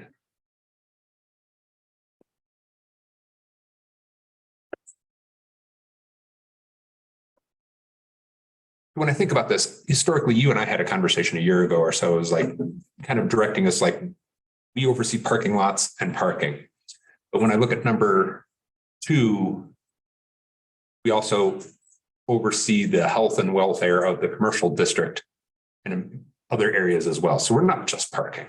No, primary function is access, but it can also include a lot of other things, and it does include a lot of other things. So we own and maintain some assets on the Pearl Street Mall that over time, it's been determined that CAGIT wants to support things like the Pop Jet fountains or some of the art installations, things like that. And so we set money aside every year to make sure that those assets are well maintained. We work with Parks and Recreation, that's jurisdiction over the Pearl Street Mall, to make sure that the assets that we've supported over the years continue to be in good repair. And so there is that the health and welfare of the district is a very broad consideration. And so we do have a little bit more purvey than I thought we did. Sure. Yeah, downtown management does not sound like parking. I think it's maybe a confusing term. If Parks and Rec have which also seems weird to me, but they have jurisdiction over the mall. That's an interesting, an interplay. Right. And well, and there's a lot of different departments with different roles and responsibilities in the public right of way, but the 4 blocks of the Pearl Street Mall are considered an urban park. So it is, so that is why they have the responsibilities to the mall. Can you tell me what formal reporting from the DMC exists from the DMC to council? We're advisory. Whenever there's a resolution passed, whether it's approval of the budget or an addition of a parcel or some legislative decision that the commission makes that you have the authority to make, we then transmit that to council, typically via consent agenda. Okay. Because largely for all of the commissions, council trusts the commissions to do the right thing and they don't need to call out those items and change the decision or revisit the decision. So that's largely from things like changing the number of times that we meet per year. So we used to meet every month. And I thank you for not asking us to meet at that cadence because it's very challenging with the number of commissions that we have. And I feel like we get some time to get some work done in between meetings as opposed to processing meetings. So that resolution that you all passed went to city council consent agenda. And if they were like, no, we need DMC to meet every month. They could have called it up and said, sorry, but you need to meet every month. So anything that there's a resolution passed automatically gets transmitted. We have the option to include all of the minutes from our meetings, just in an informational item for council. We haven't done that as a matter of process, certainly something that we can consider. Council has access, all of the minutes, the meeting minutes are available online. We don't typically transmit for any of the commissions, all of the materials from all of our meetings, the information items, but that's something that some boards and commissions do. Okay. So the best way for us to communicate to council is through a resolution, and then it does get passed to them. Correct. Because the council ultimately is the actual board of AGED, and you all serve as an advisory. So it'd be a resolution that DNC supports, and then council would actually have to be the ones to enact. So we have something more than the letter once a year. Yes, if there's a resolution. Can you map, you're gonna get to the city council, could you help us map that back to our function a bit, like their priorities back to where because I think that's the disconnect for me. I feel like we've been doing a lot, and my sense is that we're now needing to implement what we've done or watch it implement. And it seems like the future of what we're going to focus on this year should be connected to the priorities, but I don't exactly know our lane always. Yeah, and sure. so kind of connecting the dots between where we could have some impact and focus. Well, and I think it's important to understand the context of the past 50 years of Cajun in the sense of, 50 years ago, downtown was struggling. And there were decisions made in the community saying that what we're seeing happen in other communities is property owners are tearing down their neighbor's building, they're purchasing or tearing it down so they can have a surface parking lot so that their property can have parking, which led to the degradation of urban environments across the country. And this community said, we're going to do that. We're going to tear down certain parcels and turn it into our parking assets. So we don't have every property owner trying to do that same thing and assuming their own parking liability, which destroys the urban fabric. And so we've been very successful in that, right? But now we have 5 parking garages, no, 6 Cajun-owned parking garages and a surface lot that now we have our long-term maintenance liability. So our capital campaign could be re-envisioned, yes, but we need to make sure first and foremost that our previous capital campaign to build 6 garages and keep them from falling into the ground, that's number 1 priority. Those are the assets that this district owns, and our first priority needs to be making sure that those assets are running well. As we're retired debt and we have a very healthy fund, there certainly are opportunities for a future capital campaign, which could include maybe Spruce parking lot, the Spruce lot at Broadway and Spruce, we own that. We could have a conversation about what does that parcel want to become because we have complete jurisdiction over that parcel. Okay. Or is there another parcel downtown that we want to acquire and do something in those spaces? Or do we want to partner with other departments? Because we don't have jurisdiction over the public right of way or over parks land. And so if we're wanting to spend some of our resources or have a capital campaign or issue debt for infrastructure that's not on the parcel that we own, that's a lot more nuanced and a lot more complicated. We don't have as much control and jurisdiction. And so certainly But all of that should be related to, what are the priorities of the commission in our role that's described explicitly in the Boulder Revised Code from what it is that our priorities are and how are we in service of that. That helps. Good next one. So we could buy a new lot, put the vernacular in. Or we could sell a garage if we wanted. That's under our purview, Yes. Absolutely. as an example. Yep. So again, we have the responsibility to maintain and repair public property located in but not owned by Caged that is beneficial to the purposes of Caged. So that's things that we currently maintain, like the newspaper racks in the Pearl Street Mall, bike racks that we've worked to install associated with our access multimodal responsibilities, the pop jet fountains, things like that, that we supported investment that's not on Caged owned property. But we've helped fund those improvements over the years, and so we also need to make sure we're maintaining them. Is that, yeah, how does that extend into this? Is any of this in like the civic center area or is that it? Are they all? Sir, any of the supported, Say that to students. like the, where the farmer's market meets, have we Yes. supported initiatives into that, which I know is parks?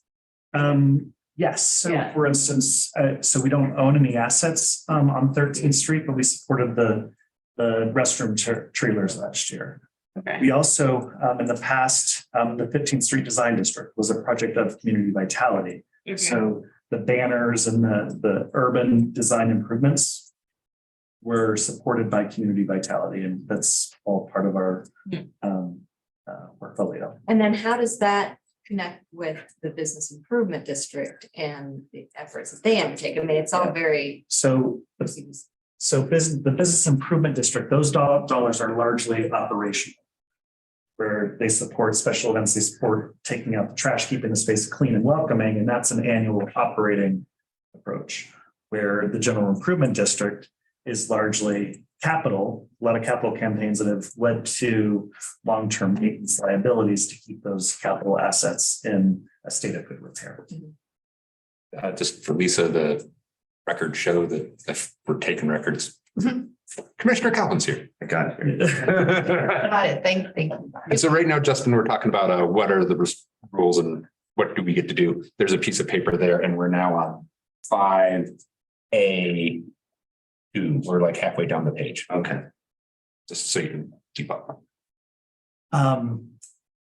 Where am I? Well, and we appreciate you're probably not much of a morning person. Oh, yeah. I usually am better, but I'm sorry about it.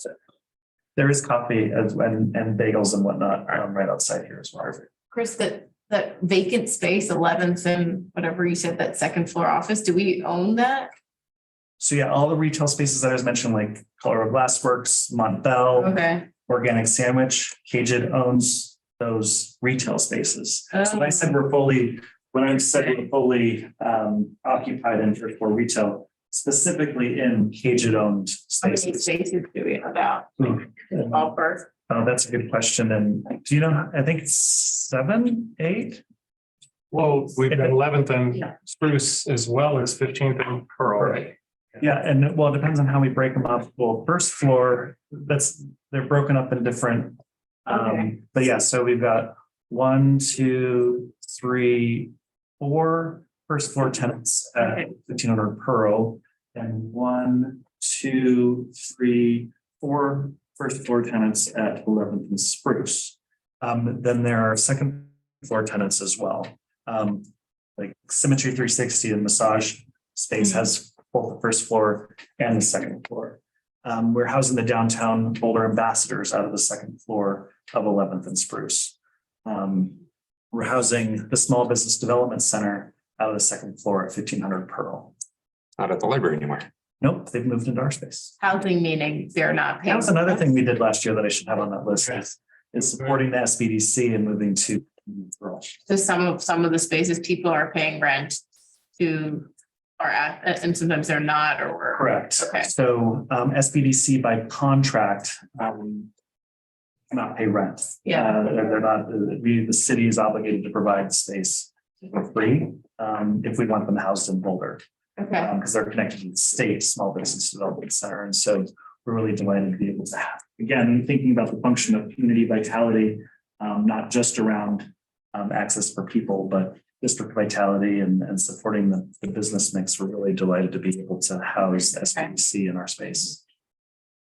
And we also have arts and culture and special events. So largely the second floor at Fraternal Pearl is all city related business, from our enforcement operation to our partnership with SBDC.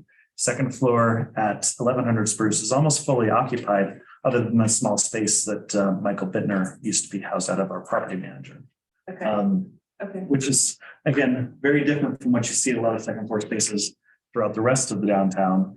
We don't know. That we don't own, and there's a lot of vacancies. But as far as our spaces, we are highly utilized in the second floor as well. But Downtown Boulder Ambassador Program, that's also a city program, and so we're not generating rent out of those spaces. So yes, our second floors are all occupied, but we're also not generating a lot of revenue from those spaces, if any. Let's see. I'm just looking at the very last bullet here. Expend funds appropriated to the commission for maintenance of data concerning and for promotion of events in cages. So this is tied to our work with Downtown Boulder Partnership. They do a great job in these areas, but we support that as well. We sponsor events. The Après Street Festival was sponsored by the city via ARPA funds, but staff time went into helping to support our contract with the bid and the Downtown Boulder Partnership to make great events happen and activations happen throughout the district. And so on the city side, so those are all your responsibilities. Our responsibility is to provide the staff to support the commission to meet the obligations to city council. And so from putting on things like this retreat to developing a budget supports the purpose of the central area general improvement district to keep those assets in good shape, to exploring what's next.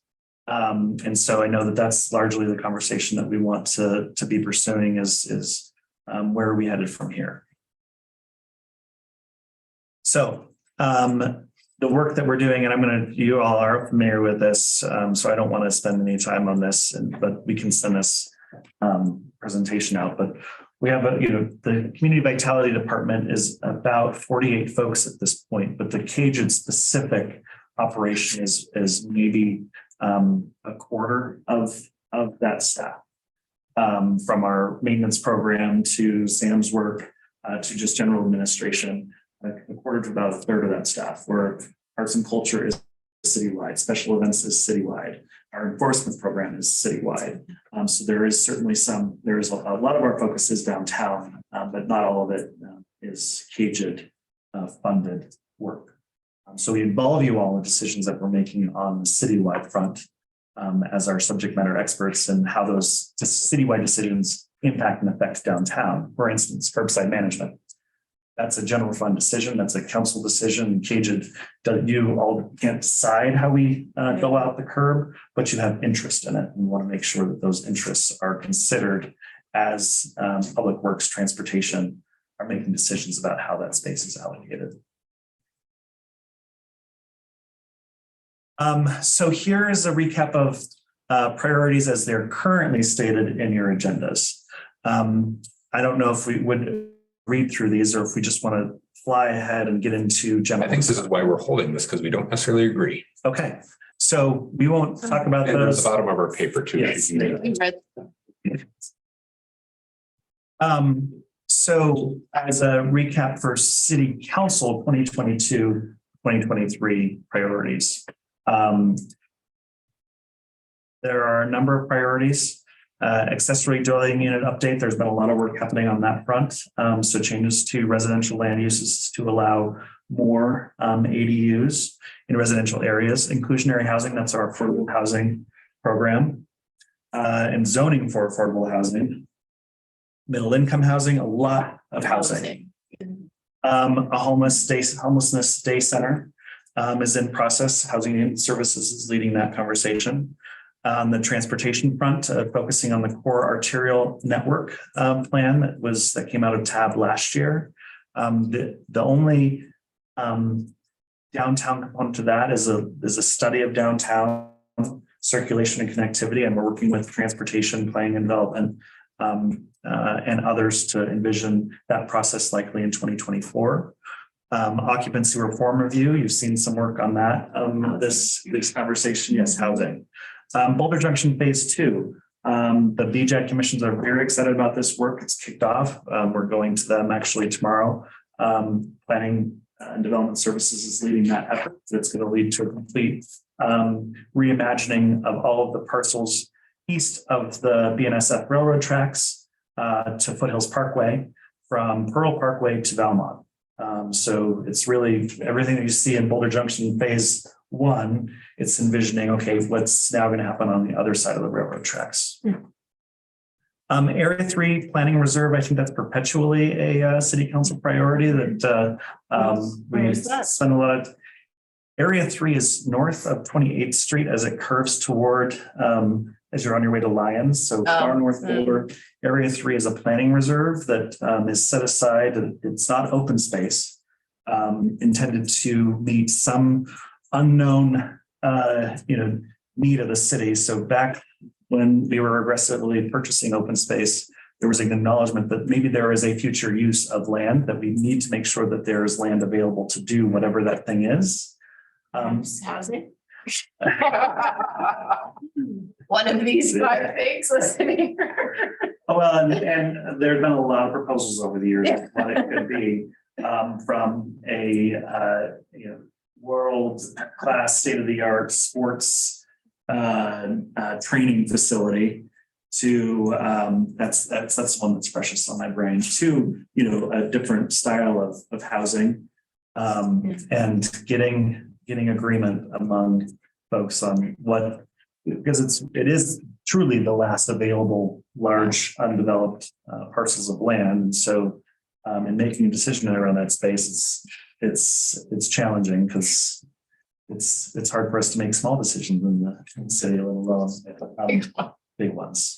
So, and then some election reform, and you've seen a lot happening around that over the past few years, from ranked choice voting for selecting the mayor, and now we're going to be transitioning from even years, odd years, or vice versa. I can't remember. Anyhow, even. So Voting for the mayor for the first time. yes, so a lot happening on that front, and to the petitioning process and things like that. So those are the established priorities of council that they are continuing to focus on. The challenge in this is, where it is. None of them are business, none of them are downtown, none of them are things that we would focus on. Right. Yeah. Correct. So, but it doesn't mean that we're not still working hard on things that are important to you. Right, So those I'm are gonna- all kind of squeaky wheel things. I mean, Or the current council, what they care about. Right. Which are Downtown is working. people really well. specific too, right? Whereas the city just operates and has a lot of important things that they do, right?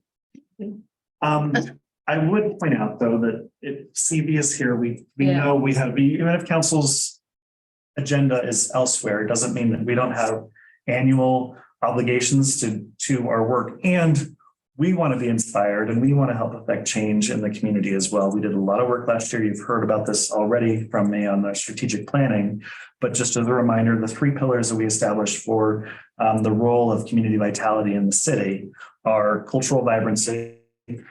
So that's a lot of our work in arts and cultural special events and support of those types of things in our general improvement districts and beyond.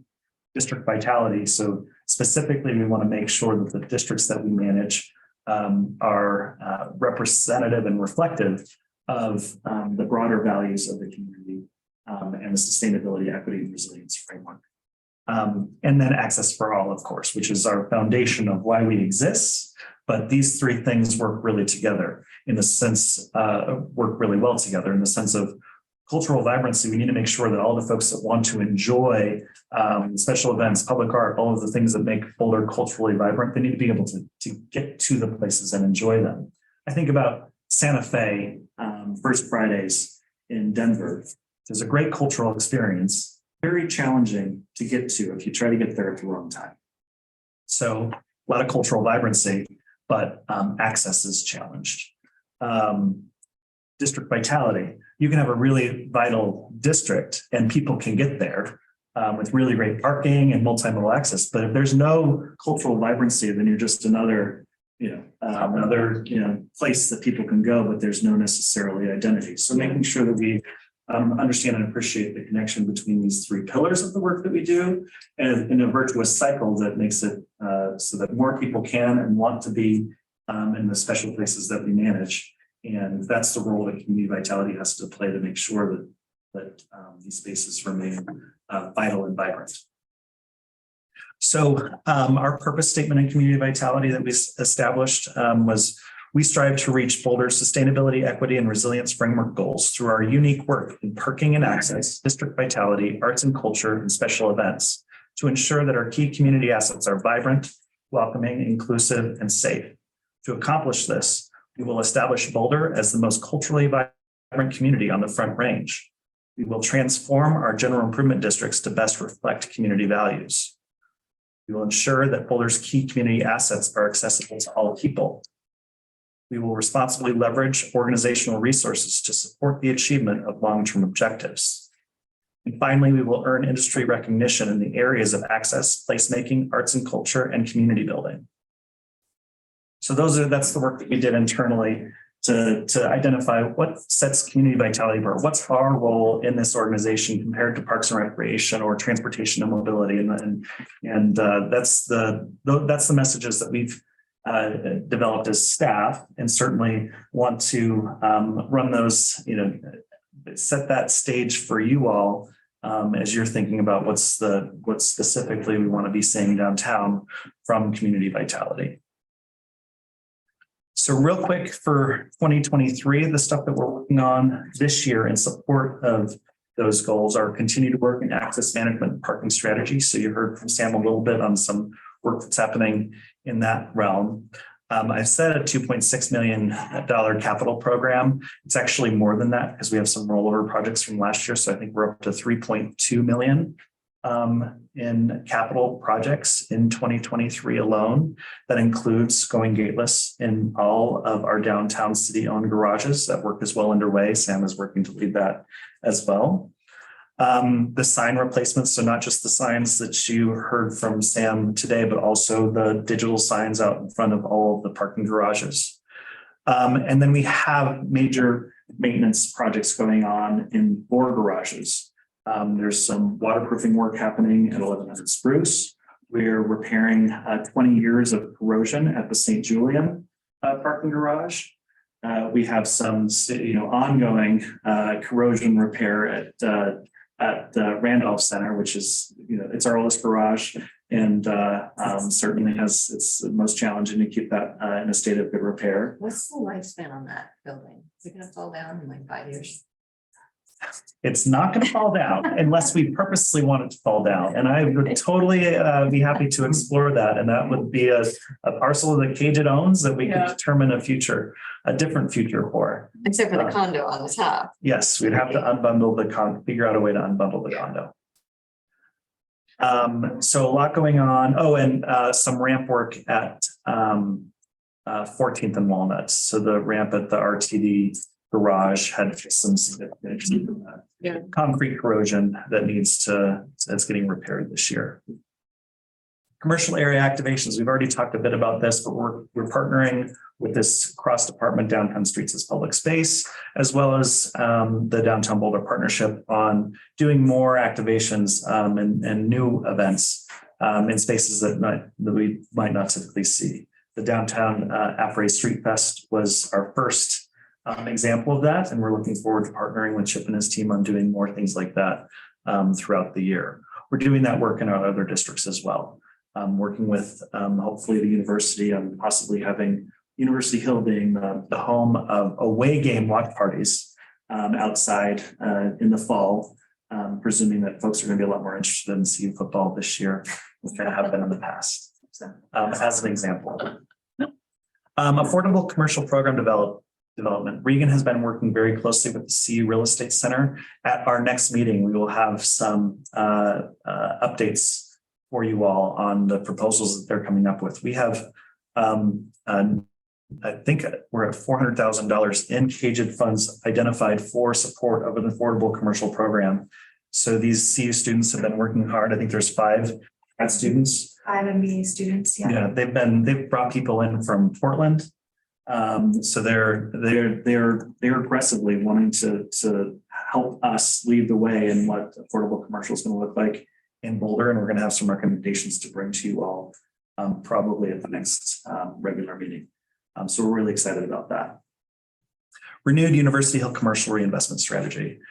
It's our smallest district. It's our smallest budgeted district. And right now there is a lot of change and flux. And so as important as you all are and downtown is and our assets that we maintain downtown, given what the University Hill area has been through, Regan is spending and the team are spending a lot of time focusing on how do we support that district through this construction phase.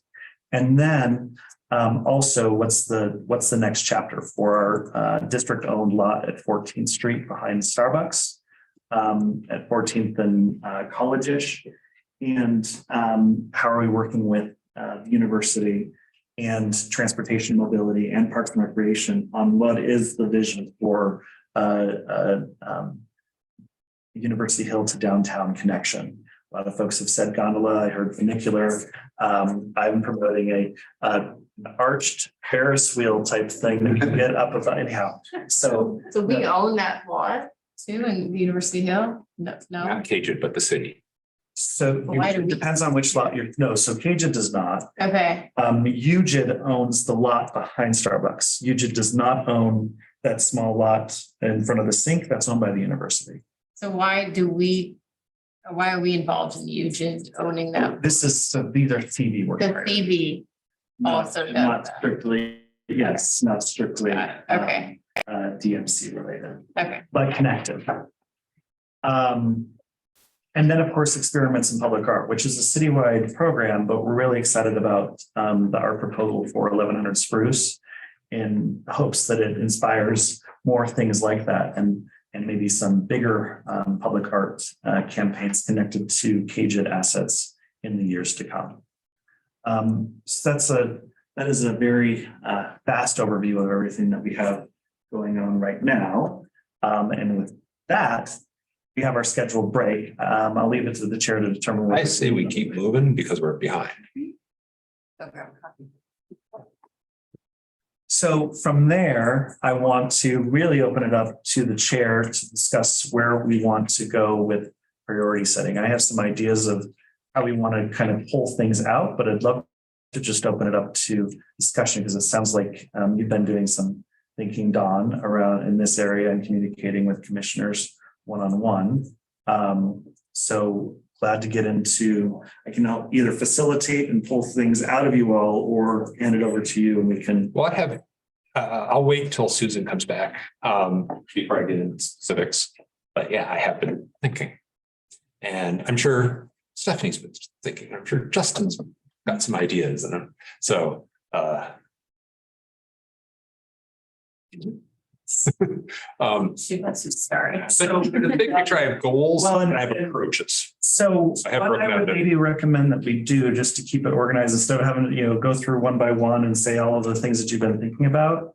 I have the sticky notes in front of you. Would we like to take maybe 10 minutes and use one sticky note per concept? And then we can put them all up on the board and if Yeah. there's common themes, we can group those things together and then have a conversation about those common themes as opposed to just having one commissioner at a time doing a whole. That sound good? I see writing happening, so let's do it. Does everybody understand the assignment? I will let Susan know.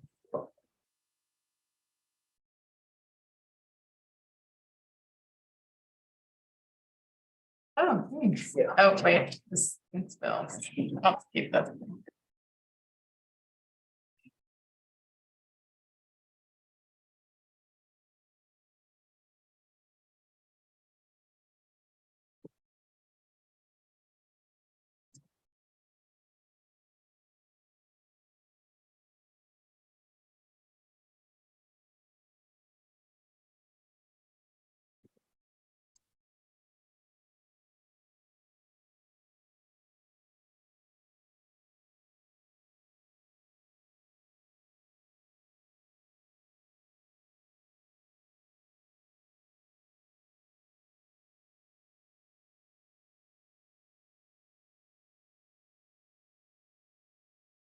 I picked the right chair. Right here.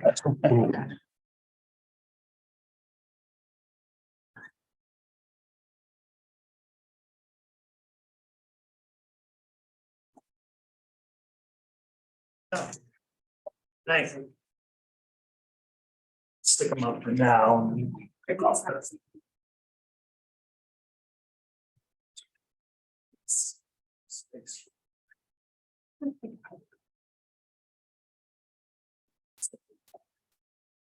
bits after meetings. I've heard that for years.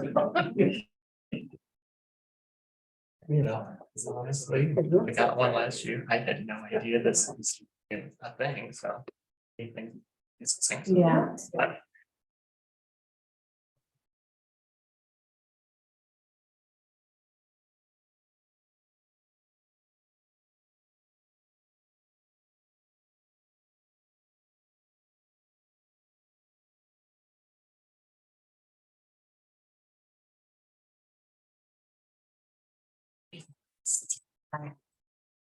I think good. You're good? Okay. Thank you.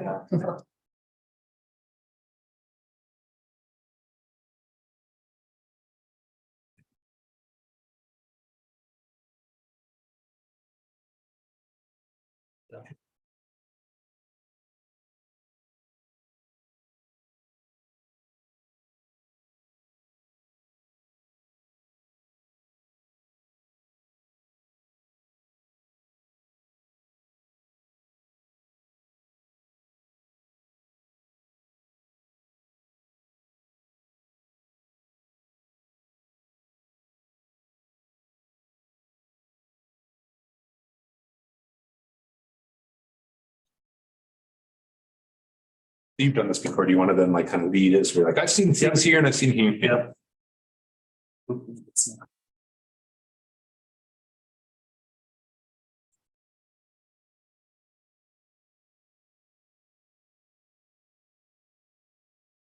I'm just gonna, keep writing and until you feel like you've exhausted all your brain thoughts.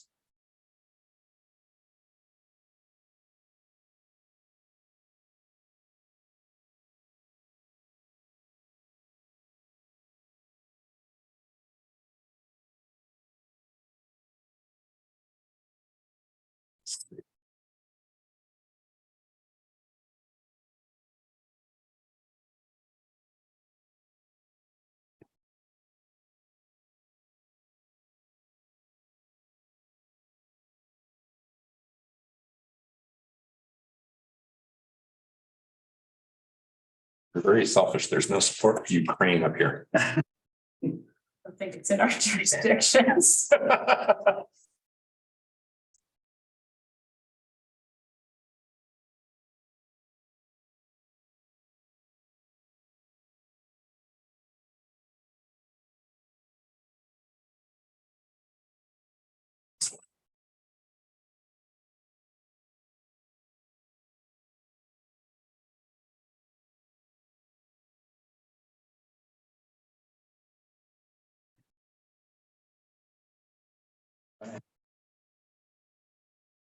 You might spur either ideas once people hear stuff, but Yes. So, Stephanie, unless you have. No. Okay. So let's see, I'm just gonna go through kind of my thinking on groupings. So right here, we've got execute 5-year vision plan. That's the downtown and presuming the downtown Boulder vision plan and the city's relationship to it. I put also over here, Connect Hill, Pearl, BJAD, 29th Street, and North Boulder. The downtown vision plan does have some priority around connections to neighboring communities. And so I put that in there because I feel like that's a good connection to the vision plan. Also put sell or change use of Randolph Garage in the sense of, while the downtown vision plan does not specifically say that, I would say that in some of the thinking around what our opportunities are in Cajun and the assets that we have control over, that would be one that we could help influence some of the outcomes of the 5-year vision plan. I don't know if we're going to pull it off in 5 years, but it could become a bigger conversation. Then over here, I've got a lot of things around post-COVID recovery, dealing with vacancies, planning for the future. So we've got plan for future with self-driving cars. Which it may be 2 years from now, maybe 200 years from now, but just see. There will be less need for parking when cars drive themselves. So drive around. There'll be no private car ownership anymore. You just get in whatever automated vehicles passing. Let's make fun of it, but it is going to happen. It's also called a bus, by the way.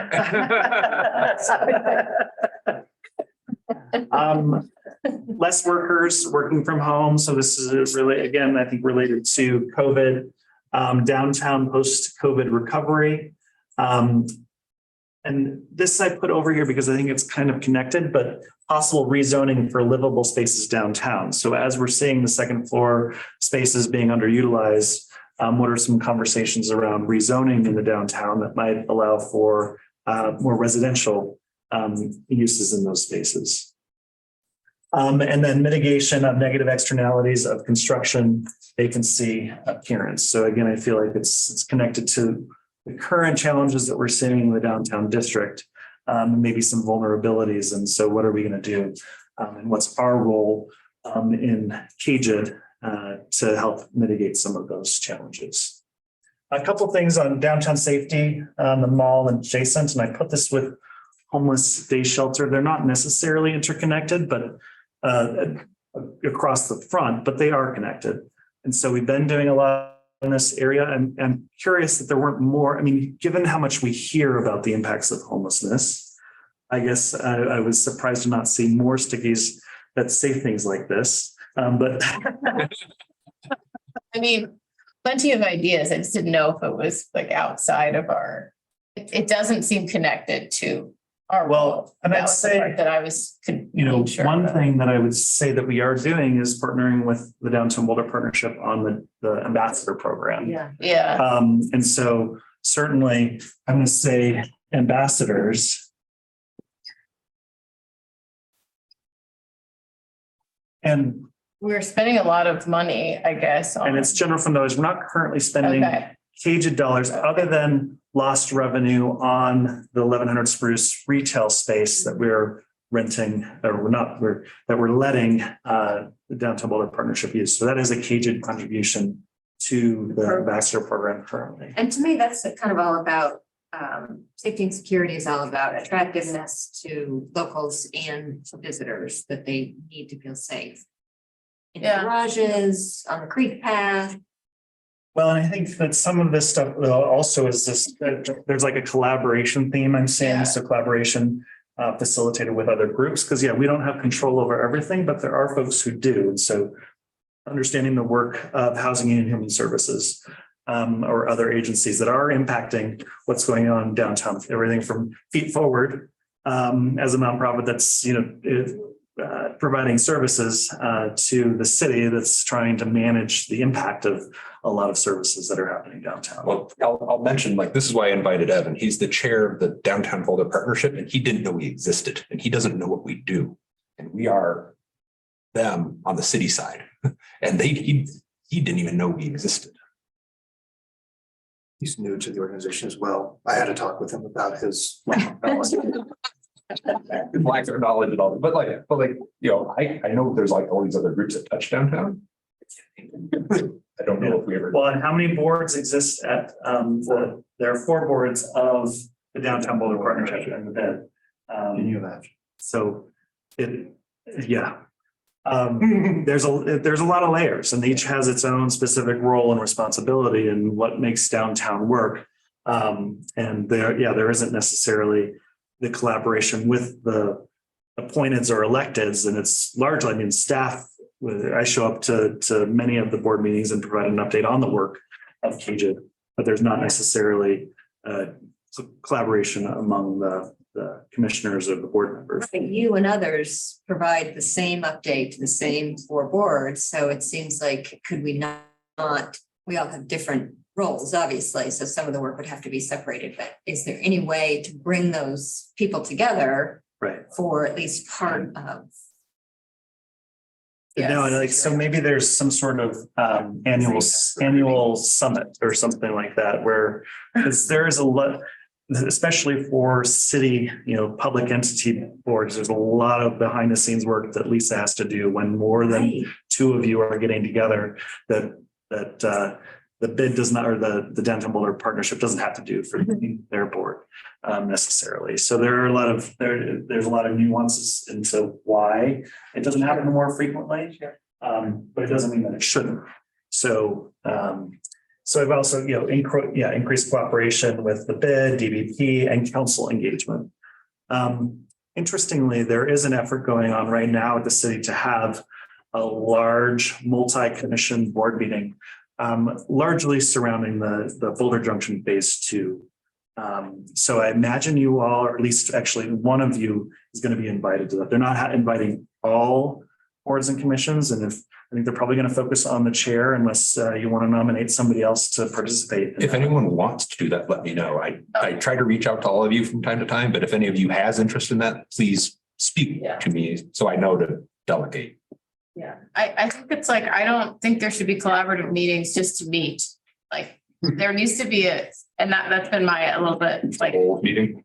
Well, there needs to be a point of meeting, not just to talk about what the next agenda is for the next meeting. That to me is not a goal. That's something like you can do over email. Everyone just say your goals, your like agenda items. You don't need to meet. Like, the value of meeting, I think, needs to be something else than just being informed, because then you just read a packet, get informed. Like, that's your job. Well, and that's largely why we moved to this consent agenda approach, where instead of saying the same thing at every meeting, every month, we've moved to provide this information, all the things that we have going on, and if there are no questions, and we want to focus more on substance and development of the work.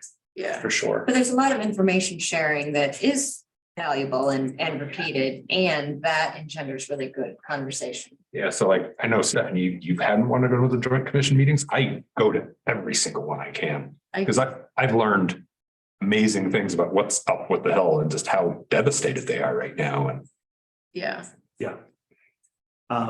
It's not So- that I'm not interested in it. Well, that might be it, but. We have limited time. Well, I mean, it's just like, I think that if we can stay focused and a little bit more narrow on our impact, and then our goal is to like have a definitive impact, I think we would all feel like our role is more valuable if we can say, like, this year we did this, we produced this outcome. I think that I'm getting to that's what we want, but if we're all like scattered and just being informed, we're not going to feel that impact of our work. Real quick, so going back up here to some of these, thinking about near-term investments and transformation, I put Spruce Street surface lot plan over here as well. So I think that in the sense of the jurisdiction that CAGIT does have in DMC, there's a theme here about, okay, we have these assets, we have these funding mechanisms. What do we want to do with the things that we have jurisdiction over? And thinking through what is our long-term investment planning for CAGIT specifically, knowing that ties into a lot of work that Parks and Rec was doing right now in the civic area, right? They have jurisdiction over Central Park. They have $8 million allocated by the CCRS tax to implement phase 2 of the civic area. It's not CAGIT on parcels, but certainly interest and relevance for downtown. So that's an example of a connection that we need to be thinking about. And I see that over here is a lot of activations. So we've got Civic Center, the Pearl Street activation, support downtown activations, support arts and parks efforts on 13th Street corridor development. What does staff need from us? It's a good question. And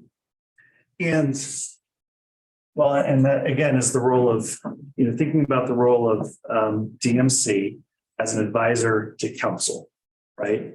Where if we were at a different time in history and there was not a lot of code language or Boulder Revised code language or ordinances that said this is what we should be working on, it's a lot different than where we are now, where we have all these assets that we know we need to keep from falling into the ground. We don't want to lose sight on that importance.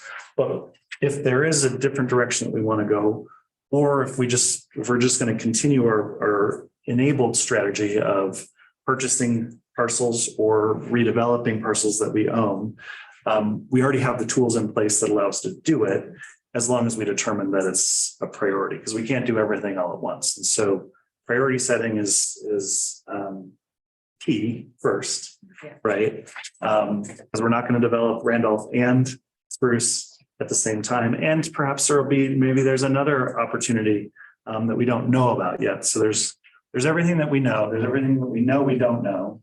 And then there's what we don't know that we don't know. And making sure that we have space for that conversation before we determine exactly where we want to be focusing our energy. Can I ask, I think you took this, Susan, like do you mean by downtown post-COVID recovery? What do you think is unrecovered in your report? What are you referring to? I think that is tied into the office space and the lack of workers. Okay. The dining is part of that. I feel like the last 3 years, we've been sort of in crisis mode. We have been and you. Reactionary. So yeah, I feel like we've just been very reactionary, and this board has sort of had to sit in the back seat because there's just so much going on that we've just had to be, I mean, obviously we're providing input and that sort of thing, but I feel like we're very reactionary right now. And now that we're getting past COVID and those issues that require reactionary responses, we can be more proactive. And that's where we need to focus. Where do we want to be proactive? What do we want to focus on? And how do we drive those things? Yeah. And do you think, I think what I'm noticing with council feels like past 2 years, they cared about this because this was a big thing. Yeah, pretty much. And now they're being reactionary to like, what is this older housing crisis, generally speaking? Not enough housing, not enough affordable housing, right? And like reacting to that. Whereas you're wanting us to transition into like, what is our vision? What can we do that's different, innovative? Like pushing, like versus reacting to. Well, so I wrote down reactionary to visionary. And I think it's important to take a step back again, 50 years ago, the decisions that were made to create Cajun in the first place.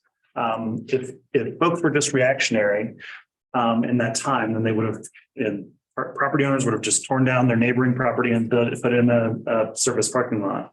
Because folks were trying to be visionary back then, they created this district that assumed all those parking liabilities so that parcel owners weren't compelled to do that. So folks were recognizing the trends that were happening in the world and wanting to make sure that Boulder did not succumb to those same trends. So, and I think that, everything from Plan for Future, self-driving vehicles, like looking into the crystal ball, what do we see coming, or what are our biggest threats currently, and how do we need to evolve ourselves and our role in order to best respond and react to those trends that we see coming. And I guess I would ask from the commission is, do we think we have strong cohesion and understanding of what are our biggest threats right now? Say 50 years ago, it was probably much more obvious of what the challenges we were facing, because they were very similar to other downtowns that are struggling. Today, I don't know that it's as clear because it's not like our downtown isn't doing actually pretty well relative to many other downtowns.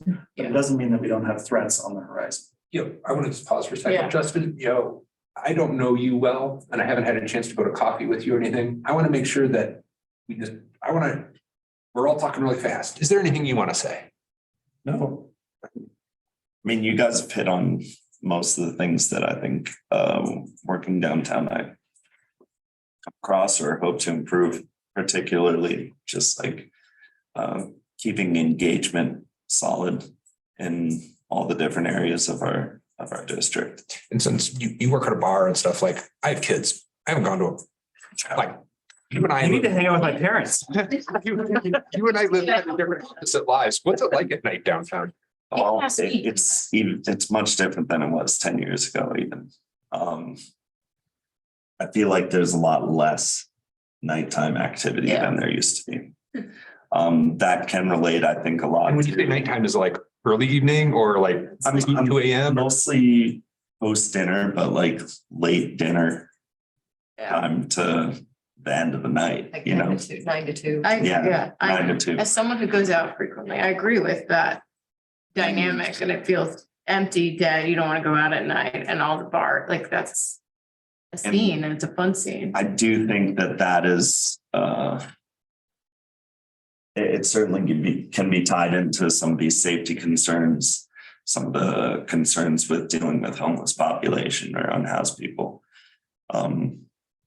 The more people that are down there experiencing that, having those like later third places for them to be. I think a lot of the catching more of the stuff in action because there are people there that help solve some of the problems with like concerns about crime, especially. So when you say catching stuff when it's happening, like a crime happening or like a harassment happening. Yeah, more like there's, I don't know, maybe less opportunity for it if there are more people. The more buzz, the less bad. And like some of that, we can't dictate too much because a lot of the businesses decide when they close. Things like that. But in a way like that, if I was to pick on that Freight Street, like if there was a daytime festival, then we need nighttime things too. Night So it activities sounds like, is there a proposed priority around nighttime activation? Sure. to our activation board.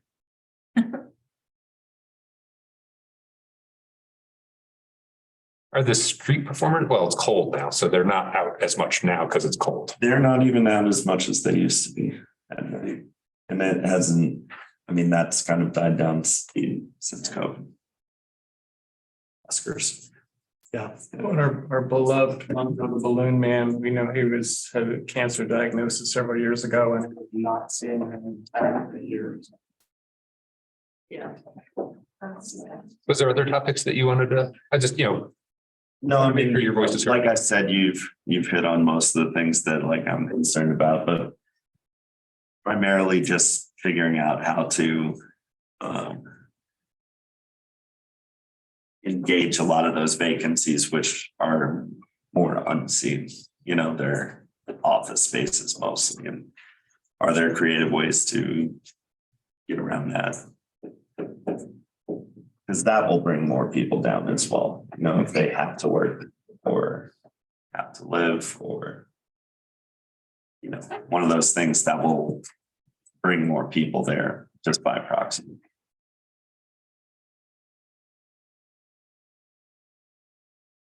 So, I put I have to, processing these conversations and thinking about how can we help move in our role as staff, how can we help move DMC's priorities ahead in the context of the other priorities of other commissions and city council and the conversations we've been having, even though downtown streets as public spaces does not show up as an official Boulder City Council priority. We know that it is a priority. And making sure that we include these activation thoughts in that work. It is a work item that we have on our plans right now that we can help be influencing this thinking, and that I know that we'll be able to show some progress for you all in that priority. Same thing with public art. We haven't talked about this one. We have a public art and pilot art space in 11th and Spruce vacancy. So we've actually talked a little bit about that. So partnering with arts and culture on more stuff in caged owned spaces. And so how do we move that forward? And they're doing work in that area. So we should be seeing progress in that. What else? Side question, the AR thing, you could track. Augmented reality. You could hit, the Google Analytics of how many hit that site with the QR codes and stuff. Were you guys pleased with the usage? Wish Justin was here to share the exact data. We were pleased with the usage compared to the, versus the expense on the Pearl Street Mall. And the number, I think we had over 1,000 folks interact with the augmented reality on the bricks. We did not see as much, of course, in the civic area. So we had these things, these installations both downtown on the Pearl Street Mall and in the civic area, like by the library and whatnot.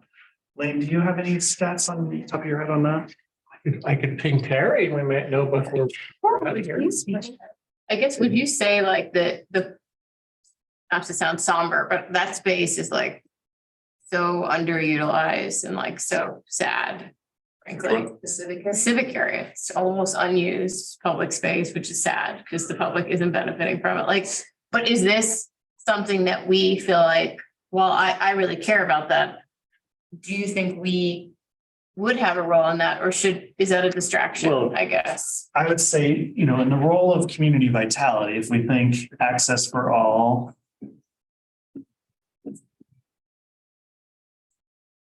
District vitality.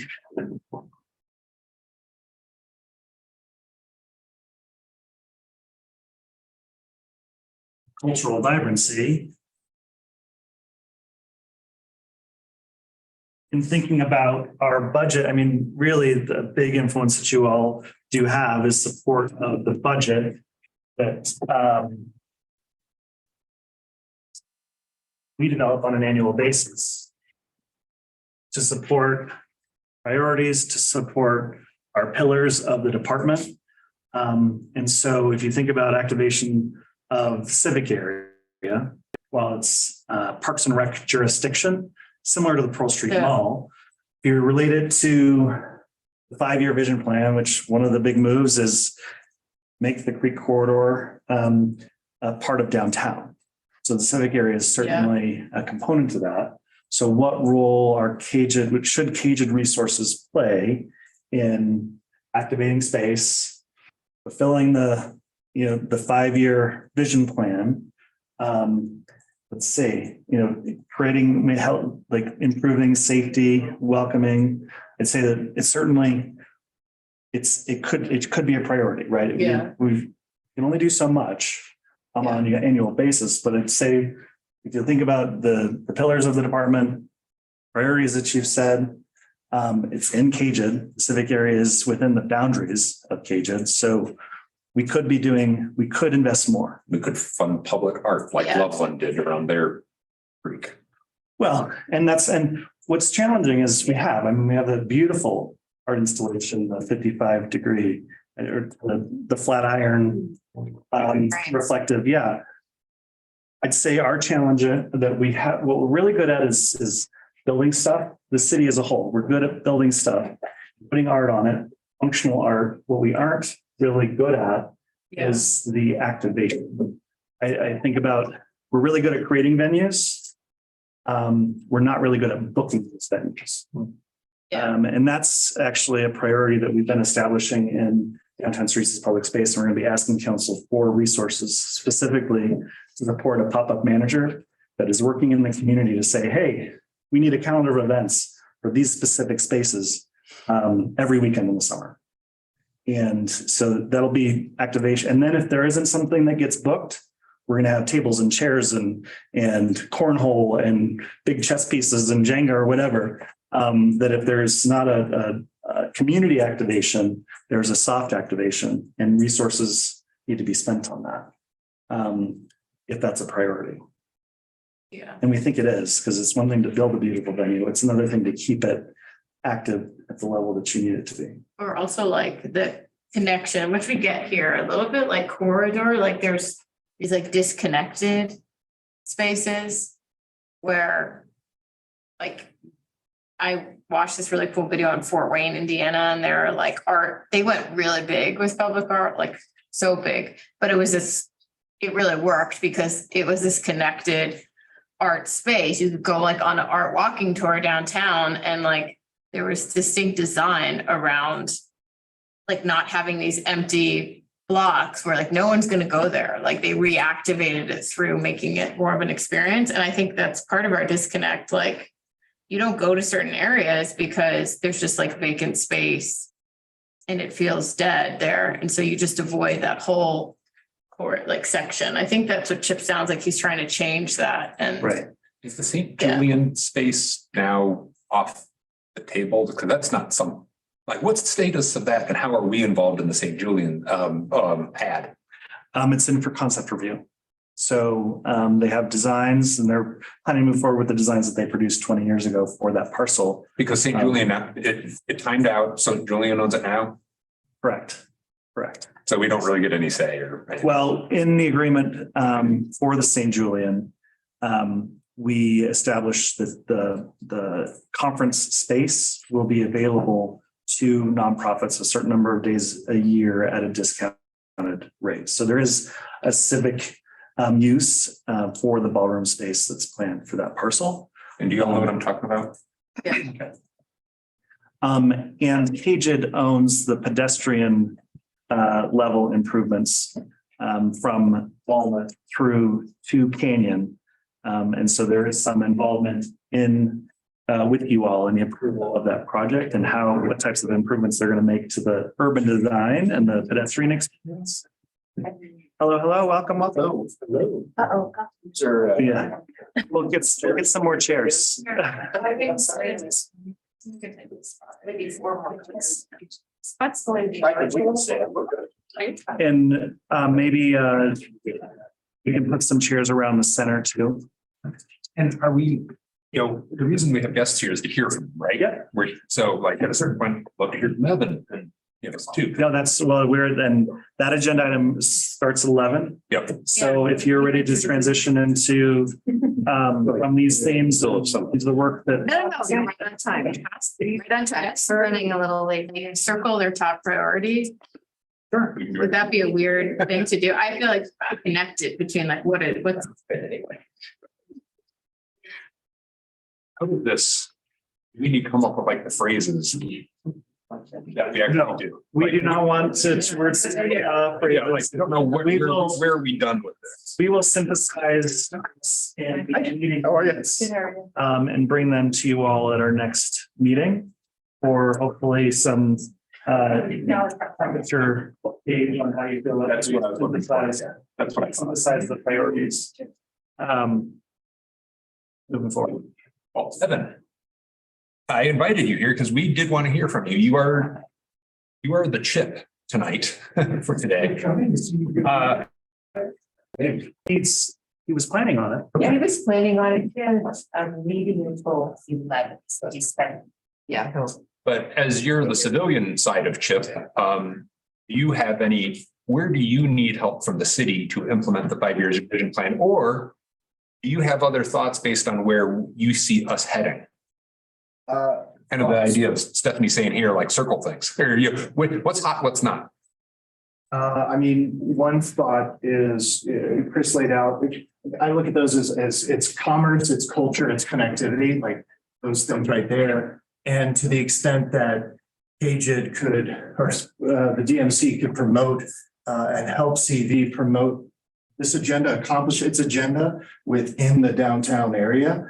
So there potentially could be, okay, we look at access for all, district vitality, cultural vibrancy, and we have, one long-term, one long-term, one midterm, and a couple short terms in each one of those buckets, but using CV's framework to potentially fit into that. So you might have a board, and then you might have either committees that could focus on each thing, or using those 3 buckets to help focus short, medium, long-term priorities that fit on the reactionary to proactive scale. That's not fully formulated idea, but just sort of how can it be connected with what the city already has versus another structure on top of it.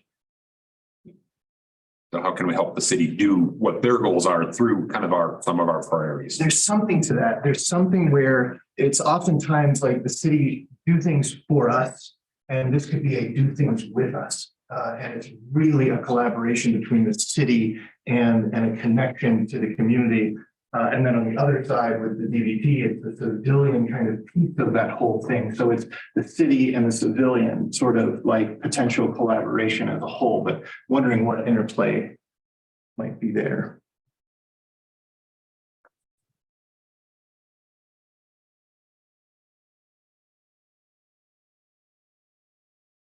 that's a really deep way to combine all this and it takes some thinking. There's a lot of charts that they try. It goes back to that question, what does the staff need? You know, and you could build sort of an arm that helps execute these areas.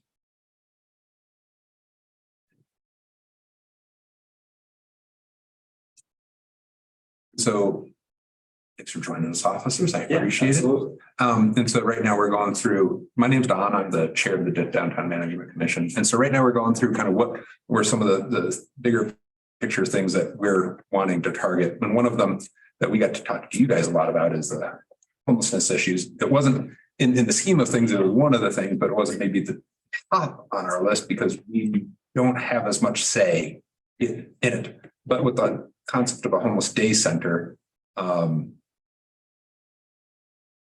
where does the city, no, let me say this a different way, where do the officers need our help to deal with these types of issues downtown? Well, so first of all, I'm Mike Heath. I'm the commander for Watch One and oversee the mall unit and various other units. This Sergeant Jeff Kessler brought him along because he actually oversees the mall and our hot team, and he's going to have a lot more of the answers than I necessarily will. But so the question is, what do officers need from your group when it comes to homelessness, or can you restate that? Well, maybe I'll go to the better biggest understanding. picture topic. Sure. Where do, for public safety and kind of what, the officers need to be doing, what are the topics that we aren't city council, we're different than them. So what are the things that we can do to help officers achieve their goals? And then I would then ladder that down to then the second part of that is homelessness then too. Some examples maybe that would help, like Sure. Justin brought up how there's less people walking around at night. It feels in the past that there's not as much, like reason for people to be out in the 10 to 2 a.m. hours, maybe not and that thus maybe produces this, space for more crime to potentially happen. So are there certain things that we can do in terms of activation or supporting certain projects that would then reduce the need for escalating to the police? I think that's where we want to be able to best use resources for your team on what you guys want to do, right? That's what your jobs are. And maybe there's some stuff we can be a part of that reduces the need for police activity. Do they have downtown ambassadors Yeah, at night? 11. Till 11, okay. So I think your best recourse at night, so my mall officers work day shift. So they're here 7 days a week. We have at least 2 officers who are assigned to the mall 7 days a week. There's overlap on Wednesdays, but that's going to be primarily daytime hours. They work 6 to 4. And then after 4 o'clock, it just goes out to general patrol. Patrol officers respond to the mall for anything police related.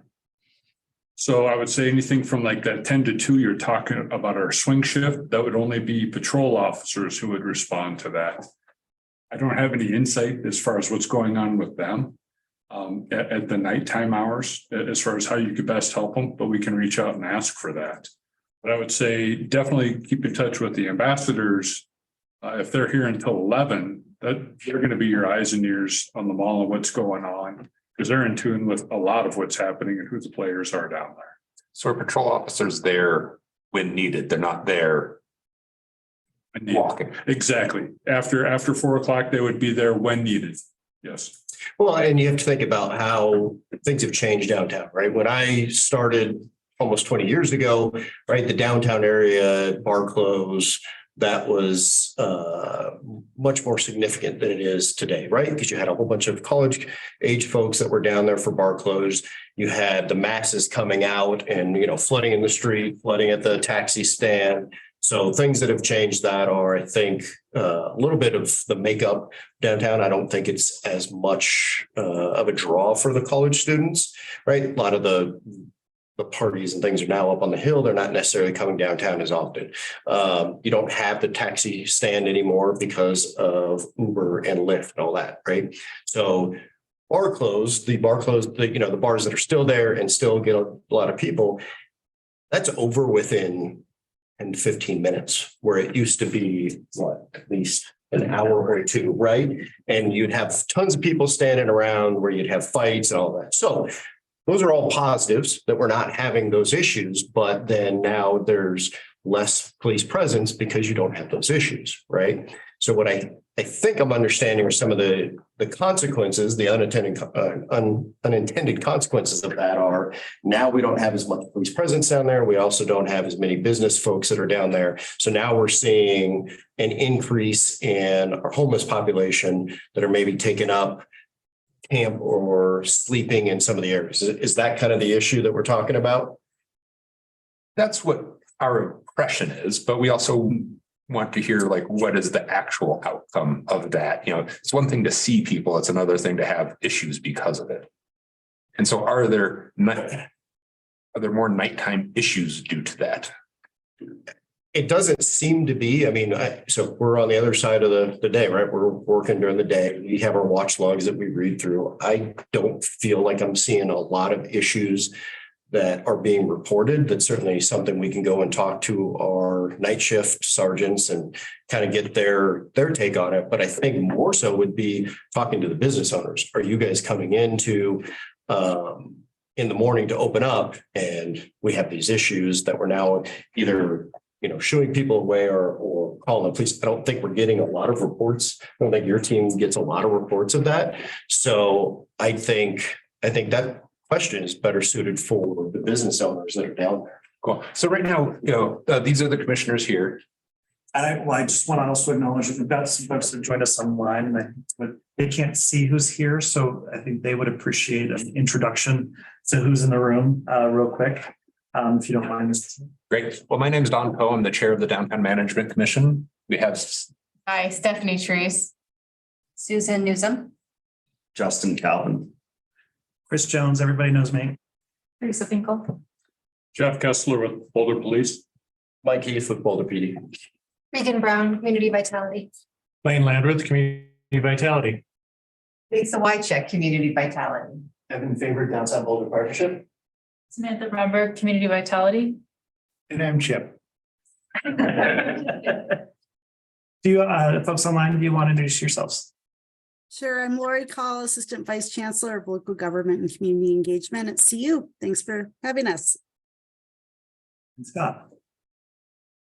Morning still, I guess. Scott Sternberg, Associate Vice President here at the Boulder Chamber for Economic Vitality and also serve as the Executive Director of the Boulder Economic Council. Thanks for having me. Great, thanks for coming. So,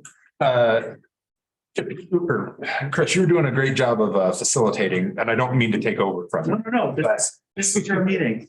And if any of you have different directions or comments, please. But so I was targeting, since the officers just walked in, the safety issues. And so Chip, maybe just to kind of finish that part of it off, where are you seeing not impressions of safety, but actual safety issues?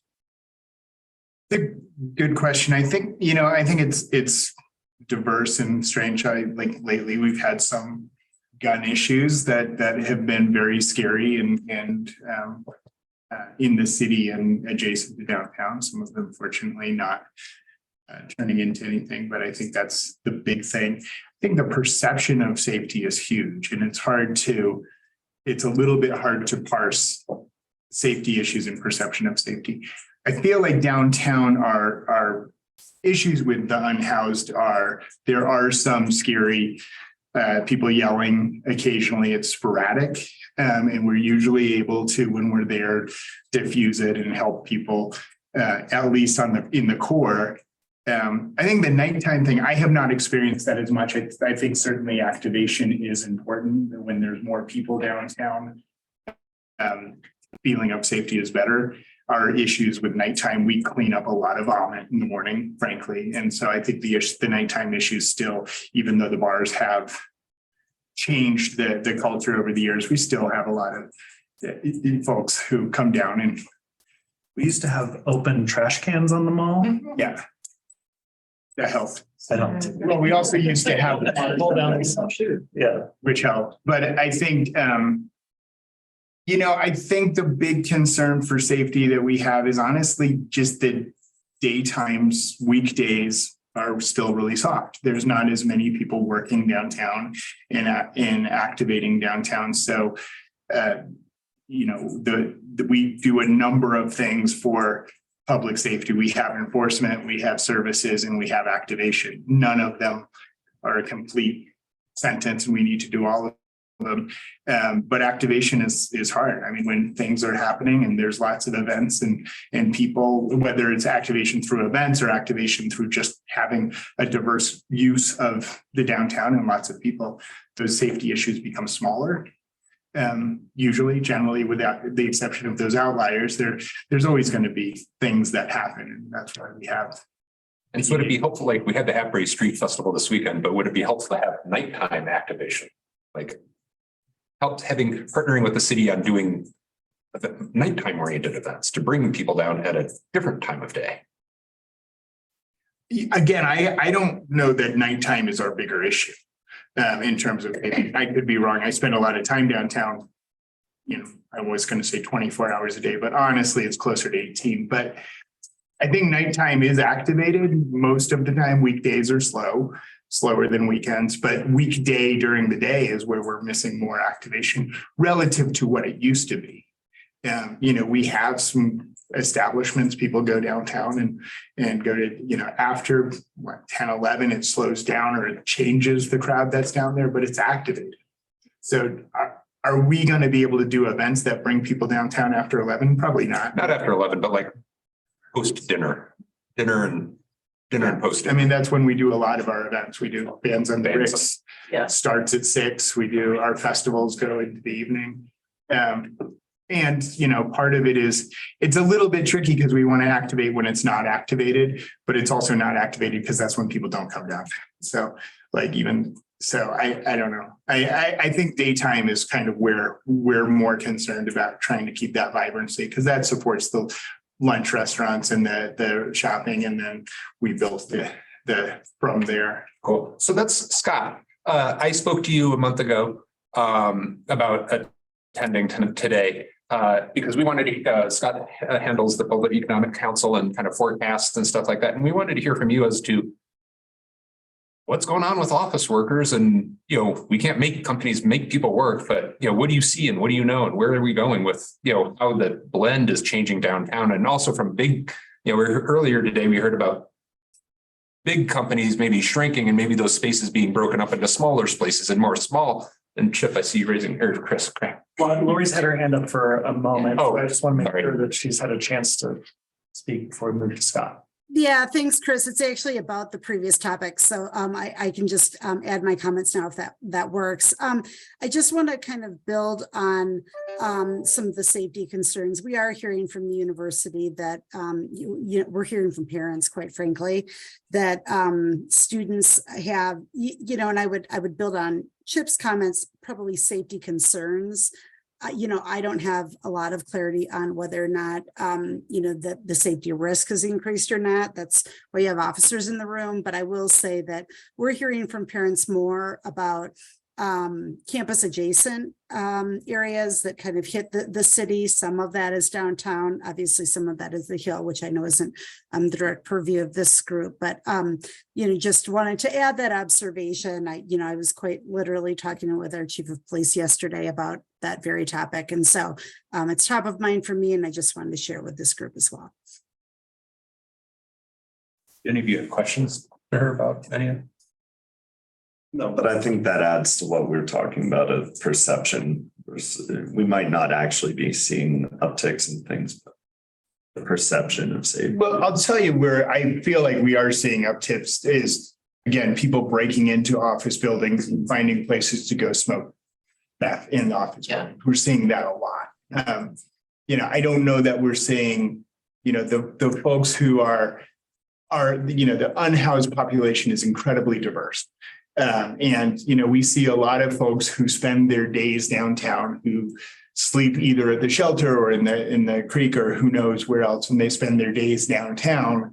And, you know, 1 out of every 20 of them has an incident during the day, but they're there and there's a presence. And for many people, that is a safety issue, that or perception of safety issue. But I don't think that's changed drastically. I think what we have seen, and you guys might have, you know, a counter opinion or support it, but I think we've seen a lot more people breaking in places to go smoke meth. And a lot of it's during the day. I'm sure probably at night too, but we see that. And part of that is office spaces that aren't activated like they were. There's not eyes. Like it's easier to do that. And consequences of doing that are not that terrible. So would you say that there is this dynamic where maybe the previous crime existed, but it was less noticeable because there was more people around? So like the space was also more activated? Like if you're on like if you're on like a street, right? And I've noticed this when sometimes I walk down the Pearl Street Mall and there's like one person there and that person happens to be yelling. Your perception is like, They get murdered. well, it's maybe some fear, but also of this like perception of decline when that's not really the case, right? So it's because if there were a lot of people around, maybe you'd notice it, but you'd also notice the vibrancy. So you're like distracted by the vibrance in a good way, right? Yeah. It's a normal dynamics of being. I think it's both. I mean, Yeah. I do think that the type of drugs have changed drastically in the last 5 years that people are experiencing. And I think, you know, that we have seen an increase of, you know, the economy has changed drastically here. So we're seeing more people unhoused, you know, as a byproduct. So I think it's a number of things. It's hard to pinpoint. But yeah, I think activation, like I said, I think enforcement, we need to continue enforcement. We need to figure out how to provide services for people who can, and we need to activate the spaces. And so it's not just one, but I think you're right. Like if there's one person who's having a big issue out of 5 people on the block, it's different than one person having an issue when there's 500 people on the block. For sure, their experience is different. So my question would be, do you think that we're not, because I know that we had a string of some burglaries that occurred a few months back and we made an arrest on those. But if you feel like you're getting a lot of these break-ins in maybe vacant office facilities, I don't know that we're getting those reports. So they might be reporting them to you guys, but and I assume you encourage them to report to the police, but and we'll look at the numbers. We can get back to you guys on the numbers of it, but I don't think that we're seeing a huge uptick in reports. Not to say that it's not happening, but if we don't know about it, then we're not taking reports and we're not responding to it. I think a lot of reports are being made, but we should follow up. I know Wonder Boulder Plaza is getting hit a lot. Randolph Center is getting hit a lot. And it's, you know, they're not vacant buildings, they're just underutilized. So there's a lot fewer people in the spaces. And I know they have private security. I assume it's getting tracked through, but we should follow up. I'm going to go out on a limb and I'm going to say, don't think that it is. You know, we do our weekly meetings, and these are part of the stats that we look at during these weekly meetings. But yeah, we should follow up, and we should follow up with the tenants to say, yeah, you guys got to report these. And you may think that it's not that big of a deal. We came in and nothing really happened, or there's just some trash to clean up. But it does help us to have an understanding of, and then that drives where our resources go too, right? So yeah, let's follow up, because I'm being told it's a lot is okay. Absolutely. I can tell you at the Randolph Center, that's where my office was. We were broken into once, just right after COVID started though, in April of 2020. So it's not so much that people are breaking in, although this guy like physically had to take down a steel door to get in, but it's more, I think it's a daily occurrence that they have to step over people in the elevators, in hallways, in the garage, you know, because there's that garage right adjacent. So it's super easy just to be in the stairwells. The stairs to the condo units are locked, and people aren't supposed to be able to get in there, but they still do.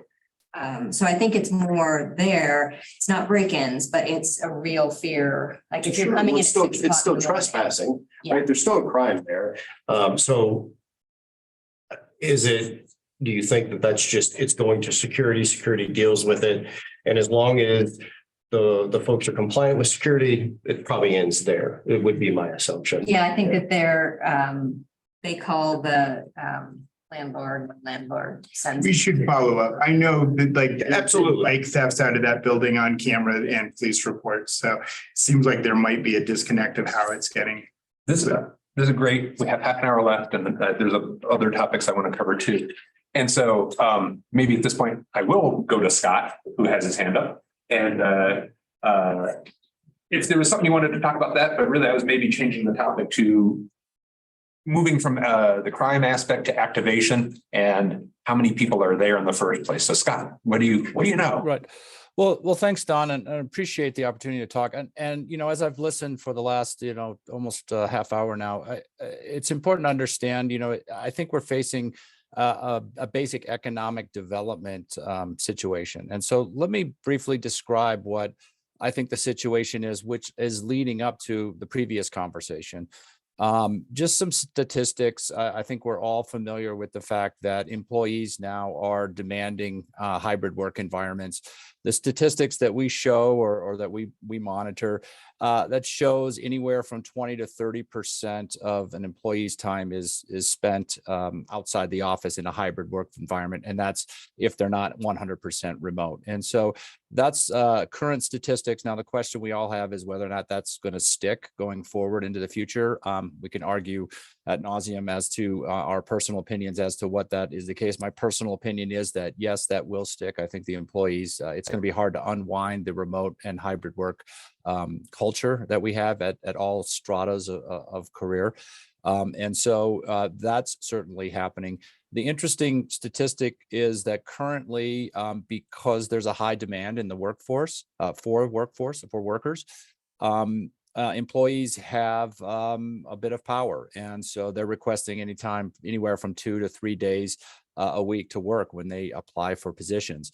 If you interview CEOs, that number preferably would be 1 and is hopefully going down. And so we see a gap. The thought was that if we were going into a recession, then the demand for work would go up and a lot of that gap would come into closure. But given the fact where we are with the economy, we don't necessarily see that. So the fact remains that there's a culture now post-pandemic to work remotely.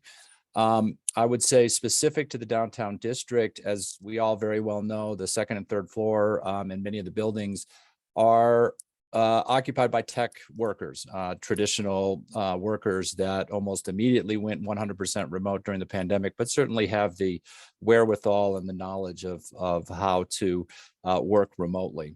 And so that's the situation. And what we have talked about is what we call the office space dilemma. And that is to say, in downtown districts across the country, we're not, unique to this phenomenon. But generally, workers want to come down into the downtown districts because there's a lot of amenities that they take advantage of. So going out for coffee, having lunch, having a happy hour, meeting with colleagues and such. And so as that vibrancy falls away and the lack of workers come into the downtown districts, you start to see businesses that no longer can make a business case. And I think, Chip and I've had conversations around, how we've seen a bit of that dynamic in the downtown district there. Current statistics that we can map. Dean Callan has done a report most recently at the end of last year showing that we're approaching about a 30% vacancy rate in office spaces in the downtown district. That's what we can actually map as a function of available leased space. But what we really talk about is the utilization rate, and that is probably something that we're fighting more so than the vacancy rate. And that is to say that how many workers you have compared to your occupancy level or when you would be at, let's say, full strength of your offices. And I think that's really where we're limited. So, the challenge is we're facing problems that are existing around the country, and certainly downtown Denver is no different. But I will say we have 2 things in front of us that are unique, and that is the homeless situation that we just talked about. And then I would also add the fact that we have a very long permitting process.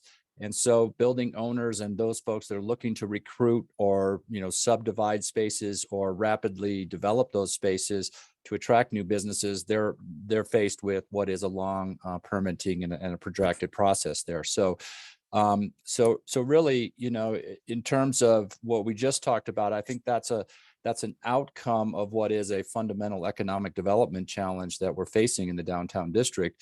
And so the Boulder Economic Council and obviously the chamber is very active in trying to message and recast, if you will, the downtown district and Boulder more generally as a place that is now, for a lot of reasons, becoming relatively more affordable, but also there's available space to come into Boulder where previously there haven't been. So our message to attract and retain our businesses now is a focus area here. So just to make the point that the previous conversation, I feel, is a direct result of what is an economic development challenge that we're facing, compounded by the homeless population as well as the permitting situation currently. So with that, I'll stop and hopefully, Don, that captures what you and I were speaking of, prior to this meeting. Yeah, I think, I don't know, Scott, if you're exposed to this as much, but like I work at a co-working space downtown. It's called Kiln. It is packed. Like it is vibrant. It is packed, like almost too crowded. Everyone goes out to lunch. Like it's one of those spaces where I feel like could be replicated. Like there is demand, over too much demand for maybe a more, like a lot of small businesses, a lot of startups, a lot of people who's sick of working from home. They can't afford to have a single family home with office space. And I think that is maybe a trend where things are transitioning, especially Boulder's maybe like working population. It's like they want a space to go downtown, but there aren't a lot of spaces where you could go and work for the day. Like there's just kind of a couple coffee shops. So I feel like people do want that space. They want it to be more flexible. This idea of the hot desk, it's a very popular thing now. It's just like, I'll come in a couple days a week, work in a co-working space. Hey, my company pays for that, or I'll pay for that. And then we get those people downtown. And I guess I'm seeing at least that trend where if the hot desk space is affordable enough, people will come like three days a week, 4 days a week, come downtown, go out to lunch downtown. But I think those spaces seem to be in demand versus this, like, I will pay monthly for this office space for my small business. That doesn't financially make sense anymore. I need a more like flexible space. At least that's what I'm seeing. And I absolutely agree with you. I go in and out of Kiln and Galvanize and some of the co-working spaces and the coffee shops. You see that vibrancy that's there. I would say that, there's probably a demand. That's a business case for, building owners, or investors to invest in that. I think that can alleviate in part some of the concerns that we have. But when you look at the total available rental space in the downtown district, and that being for the most part, let's say underutilized, either vacant or underutilized for the reasons I described, that's the dominant, concern that I have. But I would love to see more. And I think long-term, we're going to see that just naturally evolve. And hopefully that will then increase the demand for amenities and start to, fuel the retail sales districts and the bars and the restaurants and the coffee shops and such. So I know long ago that I think it came from the chamber, wanted to woo small business versus big business. And that's why Boulder has so many small businesses. But now we have Microsoft on Canyon and we have Amazon across from the post office, and, Twitter was here and now they're gone. So like all the, because we were cool and unique, all the big businesses came, and now like big businesses are abandoning us. Those big businesses bought our small business. Yeah. That's why they're all here. And, but so now they're abandoning us. And so, this goes back to Taylor and, do we want to really focus on small businesses again? Chip or Lane or Chris, do any of you know how well, stats of how many co-working places there are and how they're doing? And Not right off the top of my head. I know Galvanize was really struggling for a while, and I think they're coming back. And seems to be doing better than a lot. We have a few, a lot of what we've seen, like the office that I office out of on Broadway and Pearl, lost a lot of tenants and then, a lot of people left for more flexible spaces, and they've been really kind of adapting to flexible work. It's not as attractive it's more expensive for the landlord to do that, and it's more uncertain for the landlord to do it. And a lot of property owners play a little bit of a longer game. So I think we are starting to see now, finally, after 3 years of a little bit of nervousness about like, what do we do? But I think there's, the co-working spaces are doing okay.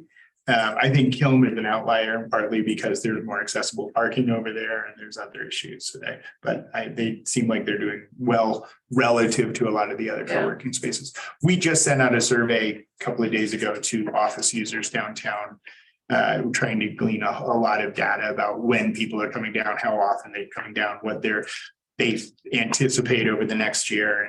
And part of that is informing. We've been having a lot of conversations, Scott and I and others, and have been on our board about how do we respond to the office space issue. And part of it is try to make it fun downtown as much as we can during the day, which is a resource question. And do we shift more money in marketing to companies? It's hard to know right now because you can market to somebody something they don't want, right? Until they want it. Well, it's like a lot of the restaurants and like even the mobile cars, they're all in the west, like more west. And so even with the more of like the stuff on the east end, like people go to the same 3 places that are like right there. Yeah. In that like block radius. And so I'm just curious about, like, I don't really want to walk more than 5 blocks, during my lunch hour. And it's interesting to see maybe if there is a shift more towards developing on the east end, and just because there is more space to park there. I don't think that's necessarily a bad thing. Yeah. I mean, it's a little chicken and egg, isn't it? People Yeah. don't come down because there's not great restaurants because people don't come down. Like we're losing lunch places aren't open because there's not people to have lunch because. Yeah. So I think it's a little bit of how do we find that? Justin, again, I want to make sure that you get your voice heard, and if you have any questions or anything like that.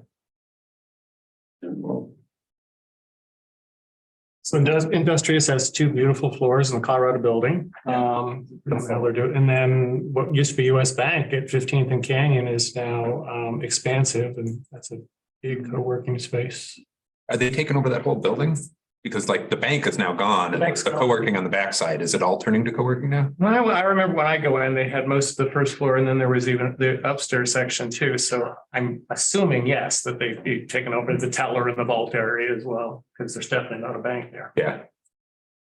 Interesting. I wondered what was going on there. Interesting, we won in the basement of the Sienna building. I'm not sure if that's still there or not. They're at Spruce and Broadway. In the design district, I saw there's some newer ones or ones I haven't seen. I'm actually reaching out to Silver's Barn because they left the design district, and I talked to them. Have they renamed the district? Yeah, and After they said they were there for the development of the place at Wickermark.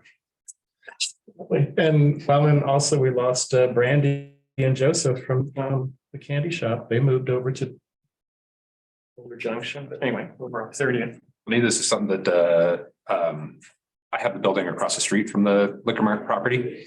And all throughout planning board and city council, they were saying how they were there to build housing for people working downtown when they're presenting to council and stuff like that. And then they called me because I have the property across the street, and they're like, hey, we want to put a time-lapse camera on your building to shoot the progress of our building because we're gonna have all these college kids moving in and we want to have a documentation of this. And I was like, well, that's interesting. When you were planning board and council, you said you weren't doing that, even though every other thing you do is council or student housing. And students work downtown. He never called me after that, oddly enough, when I called him on it, that he had a different story for me privately than publicly. Is there, so there's gonna be a lot more college kids right there is what's coming. Commissioners, is there other topics that you want to talk through here with the people here? I've kind of shifted it to kind of for us to get listening time, but do you all have questions for them, or do you want to go back to like what are we going to do with this? Or Chris, do you have other directions from us at this point too? Well, I actually had a question for Lori, not to go back to the first topic, but one thing that I would like to explore in the conversation around what we want to do for downtown and changing, being more visionary than reactionary, and understanding the challenges that CU is facing, not just in safety, but just overall, what's the culture of the college community moving forward? We know that there's a lot of conversation right now, and Lori and I have been talking about activations, particularly around CU football. I mentioned that earlier. I guess I'm curious on the safety front, from a CU perspective and a PD perspective. Are there challenges that you're seeing and trends that you're seeing in the house party culture on University Hill? And is there a role that downtown could play in helping to shift, if there is something that you are seeing or trends that you think might not be headed in the right direction, that downtown could be influential in creating alternatives for that demographic? Because there's been the same conversation with the University Hill commercial area, is how can these commercial spaces be the safer alternative to late night activity compared to whatever it is students are doing these days? Thanks, Chris. So I guess I'll jump in, and you covered a lot of territory. So I'll raise a few points, and then we can circle back on what I missed. So, for those who aren't aware, we do have a new football coach. And so we are expecting a fulsome field, which hasn't happened consistently in a few years. This town certainly is familiar with what that looks like, but every time we see a spike in attendance, the dynamics shift a little. So I do think we have kind of a visitor culture that we need to get ready for collectively. I think downtown is going to absolutely have a lot more visitors on football weekends than have in years past. And so that's one kind of target audience or population that we're expecting. And those folks will, they'll be lost, and they'll be trying to figure out parking, and they'll be not knowing where to go to eat. And, I think we're expecting to see a lot of folks from kind of the metro corridor who are maybe not CU fans, maybe not affiliated with Boulder in any way, but are football fans and are Deion Sanders fans. So that's a dimension that I don't think Boulder has seen in quite a while.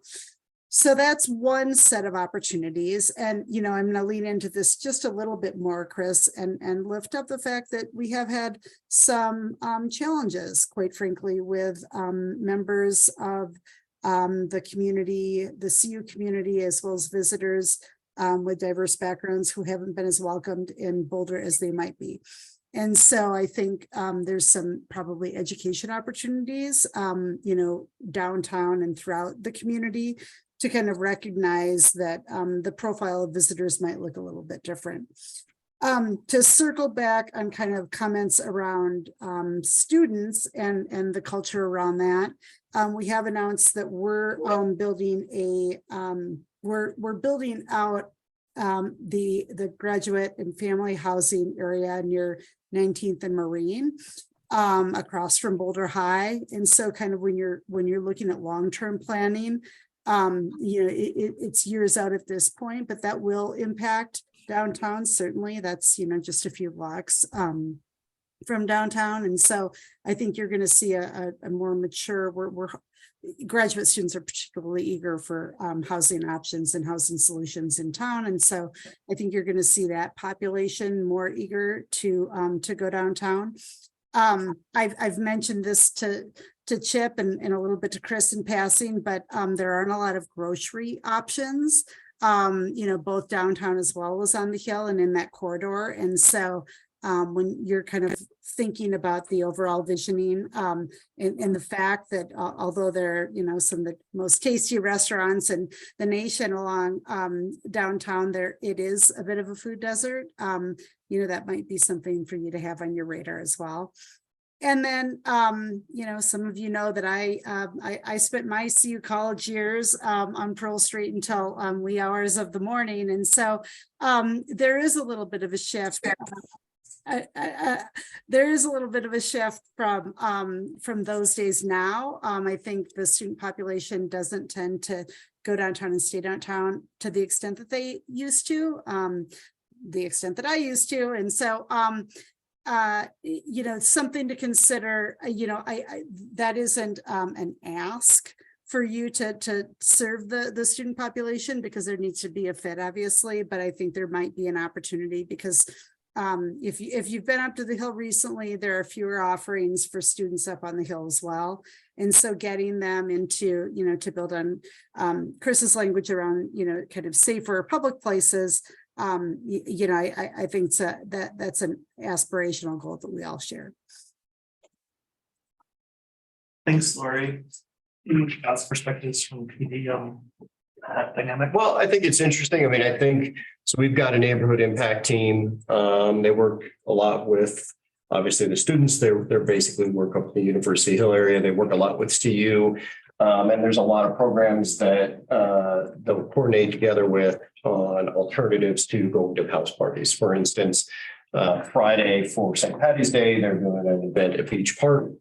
And initially it's like, oh, wait a second, do we really want to do something up on the Hill? But it sounds like it's a good program. I believe it's called Fireside Chat or something like that. Fire Fit Friday, that's what it's called. But having those alternatives for students, as opposed to just, well, there's nothing to do, so we're going to go wander the Hill and then we're going to go into this house party or that house party. I think that with the downtown drinking or the bars in downtown, I mean, if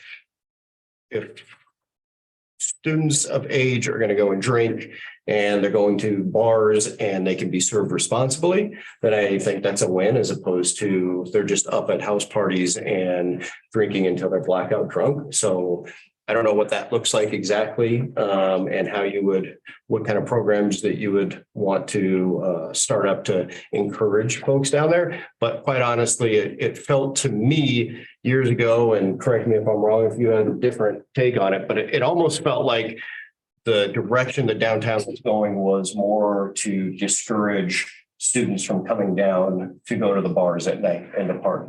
That was my impression, but that's just me looking from the outside. And I don't know if anybody else agrees with that, or maybe that's just. What do you think, Dustin? I mean, I would definitely agree with that. There was a pretty big shakeup with liquor enforcement. Let's say 9 to 10 years ago, I feel like, and there was a lot of punishment for bars and restaurants kind of existing to serve alcohol. And when, like you're saying, I think having a safe serve environment is probably better for the binge drinking culture than letting them just down fifths on their own, at a house party. So there wasn't a lot of collaboration, I think, with especially the late night places back then when that was happening. I know the goal was to kind of curb binge drinking, but I feel like a lot of, like, for example, Beer Garden used to be a late night spot. Now it's a daytime restaurant only a few days a week. And part of that, I think, was because it was kind of tough to operate within those parameters. And that's one less thing for people to do downtown at night, a place like that turning into a strictly daytime restaurant. And so basically, I agree. So you said you felt like there was almost punishment coming from. Well, I know, I think every business got shut down for a period of time.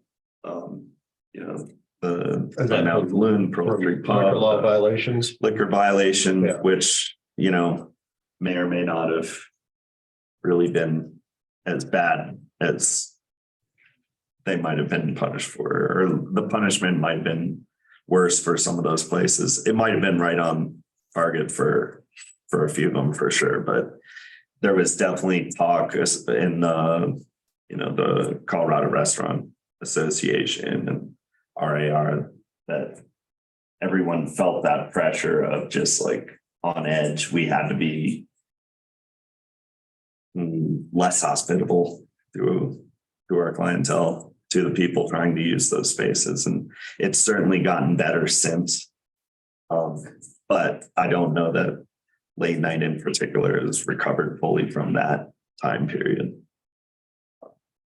And that could be why we're seeing that difference in makeup. Like Lori said, she used to spend a lot more time downtown, and I feel like anecdotally seeing less activity downtown late night. It's important to note the loss of the Walrus, which had a cabaret license, of which there were very, very few. So that was, and I heard like the spilling out at night, that was typically on Walnut between the attic and the Walrus, and that era is behind us. Yeah, even, Oasis and Potters and Pearls. And I mean, now I'm dating myself, but there used to be a lot of late night spots down there for sure. Blue Note and the Catacombs. I think I heard Lori say she wants a mall crawl back. I did not say that. I did not say that.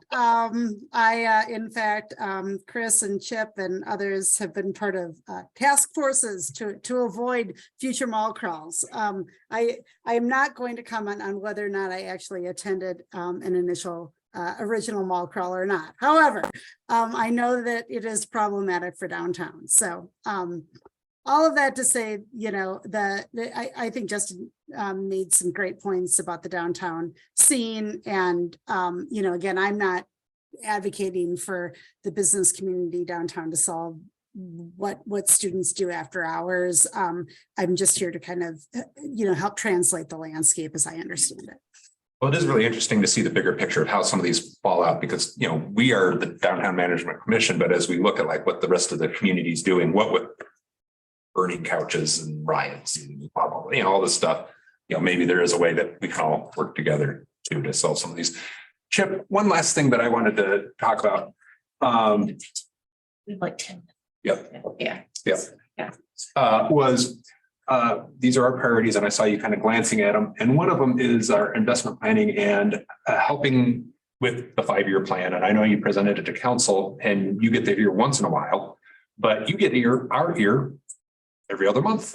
And are there things that we can do to facilitate communication between boards or groups or us to the board, the 4 boards that you have?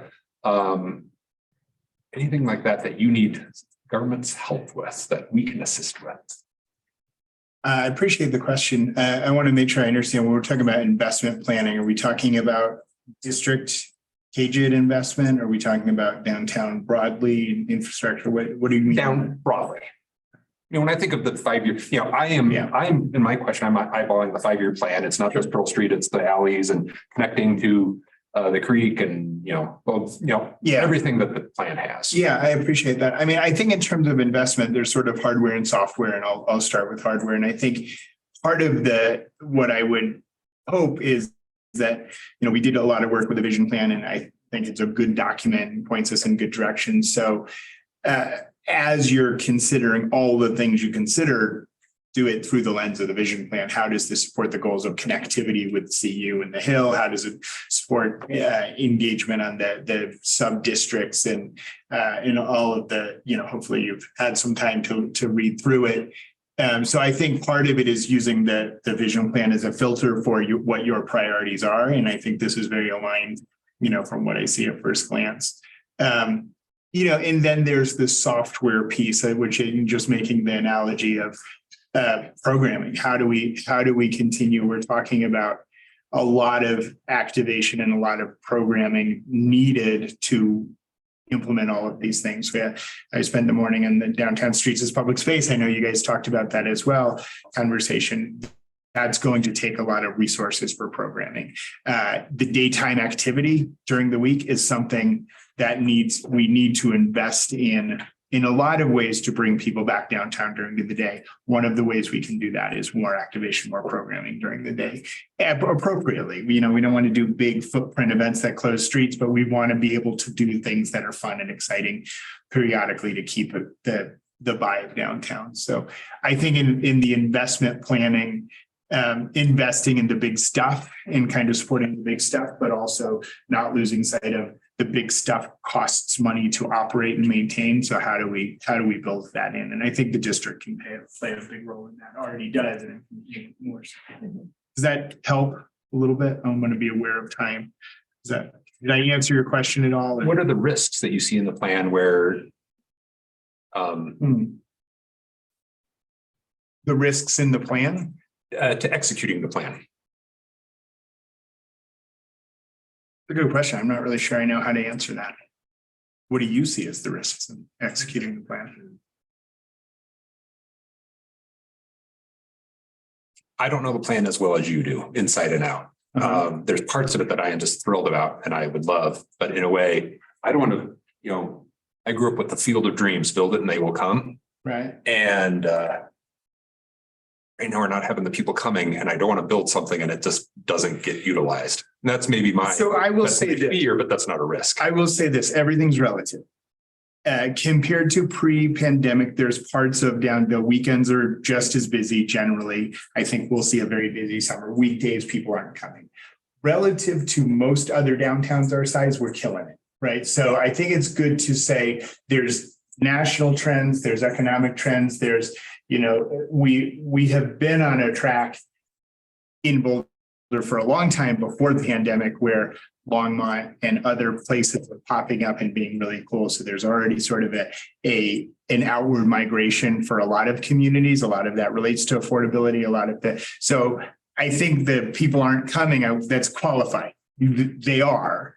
And it's relative to what it used to be, but it's also relative to other places. We're doing pretty well in a lot of areas in terms of attracting people. We can do better and there's more opportunities. And again, I'll just focus on our weekdays we need to strengthen. And we need, I think the risks are in the vision plan, taking these exciting ideas and putting energy in the wrong places, right? I think we like the parts of downtown that we like, and we want to invest in more of that. We do need to grow downtown and invest in. I think that the 13th Street corridor is such a great opportunity for connecting the city and growing downtown. I think the East End is an extraordinary opportunity. I think there's other ways to build on that. So one of the risks I see is missing the opportunities.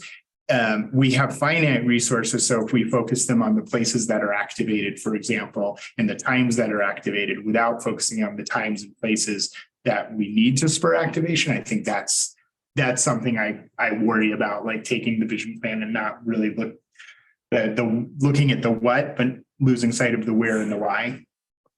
That makes sense.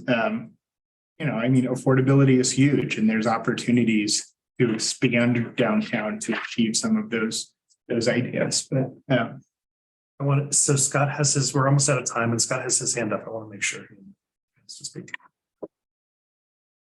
We can't hear you yet, Scott. Oh, can you hear me now? There you got it.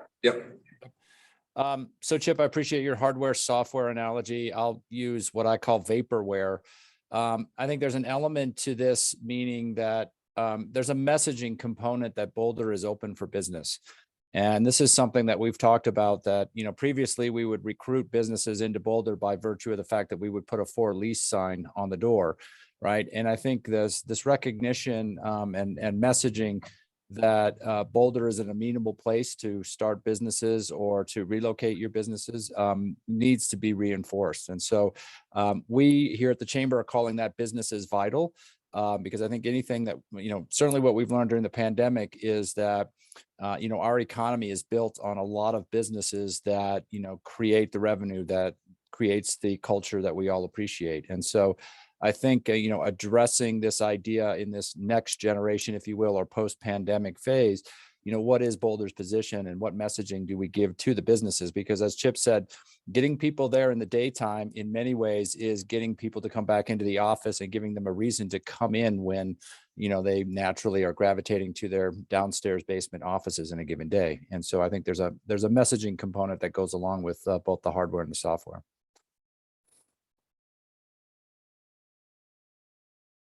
Great. Well, Chris, is there anything else we should cover? We are basically done. I just was going to wrap up unless you had a certain kind of thing as our facilitator. Well, I feel like on the staff side, we got a lot of good feedback that we needed from the commission and these conversations that we'll synthesize into some language on priorities moving forward for consideration at the next DMC meeting. So look forward to that. We do have reservations at the Hungry Toad. And everyone who's here is welcome to join us for lunch if you have time, but no pressure. And maybe adjourn the retreat, bio break, and then walk over to Hungry Toad. I move we adjourn. We are adjourned. All right. Thank you, everyone, Thanks, for guys. attending. Appreciate it. Thank you. Thank you for coming, everyone. And thanks to officers for coming and Chip and Evan, everyone.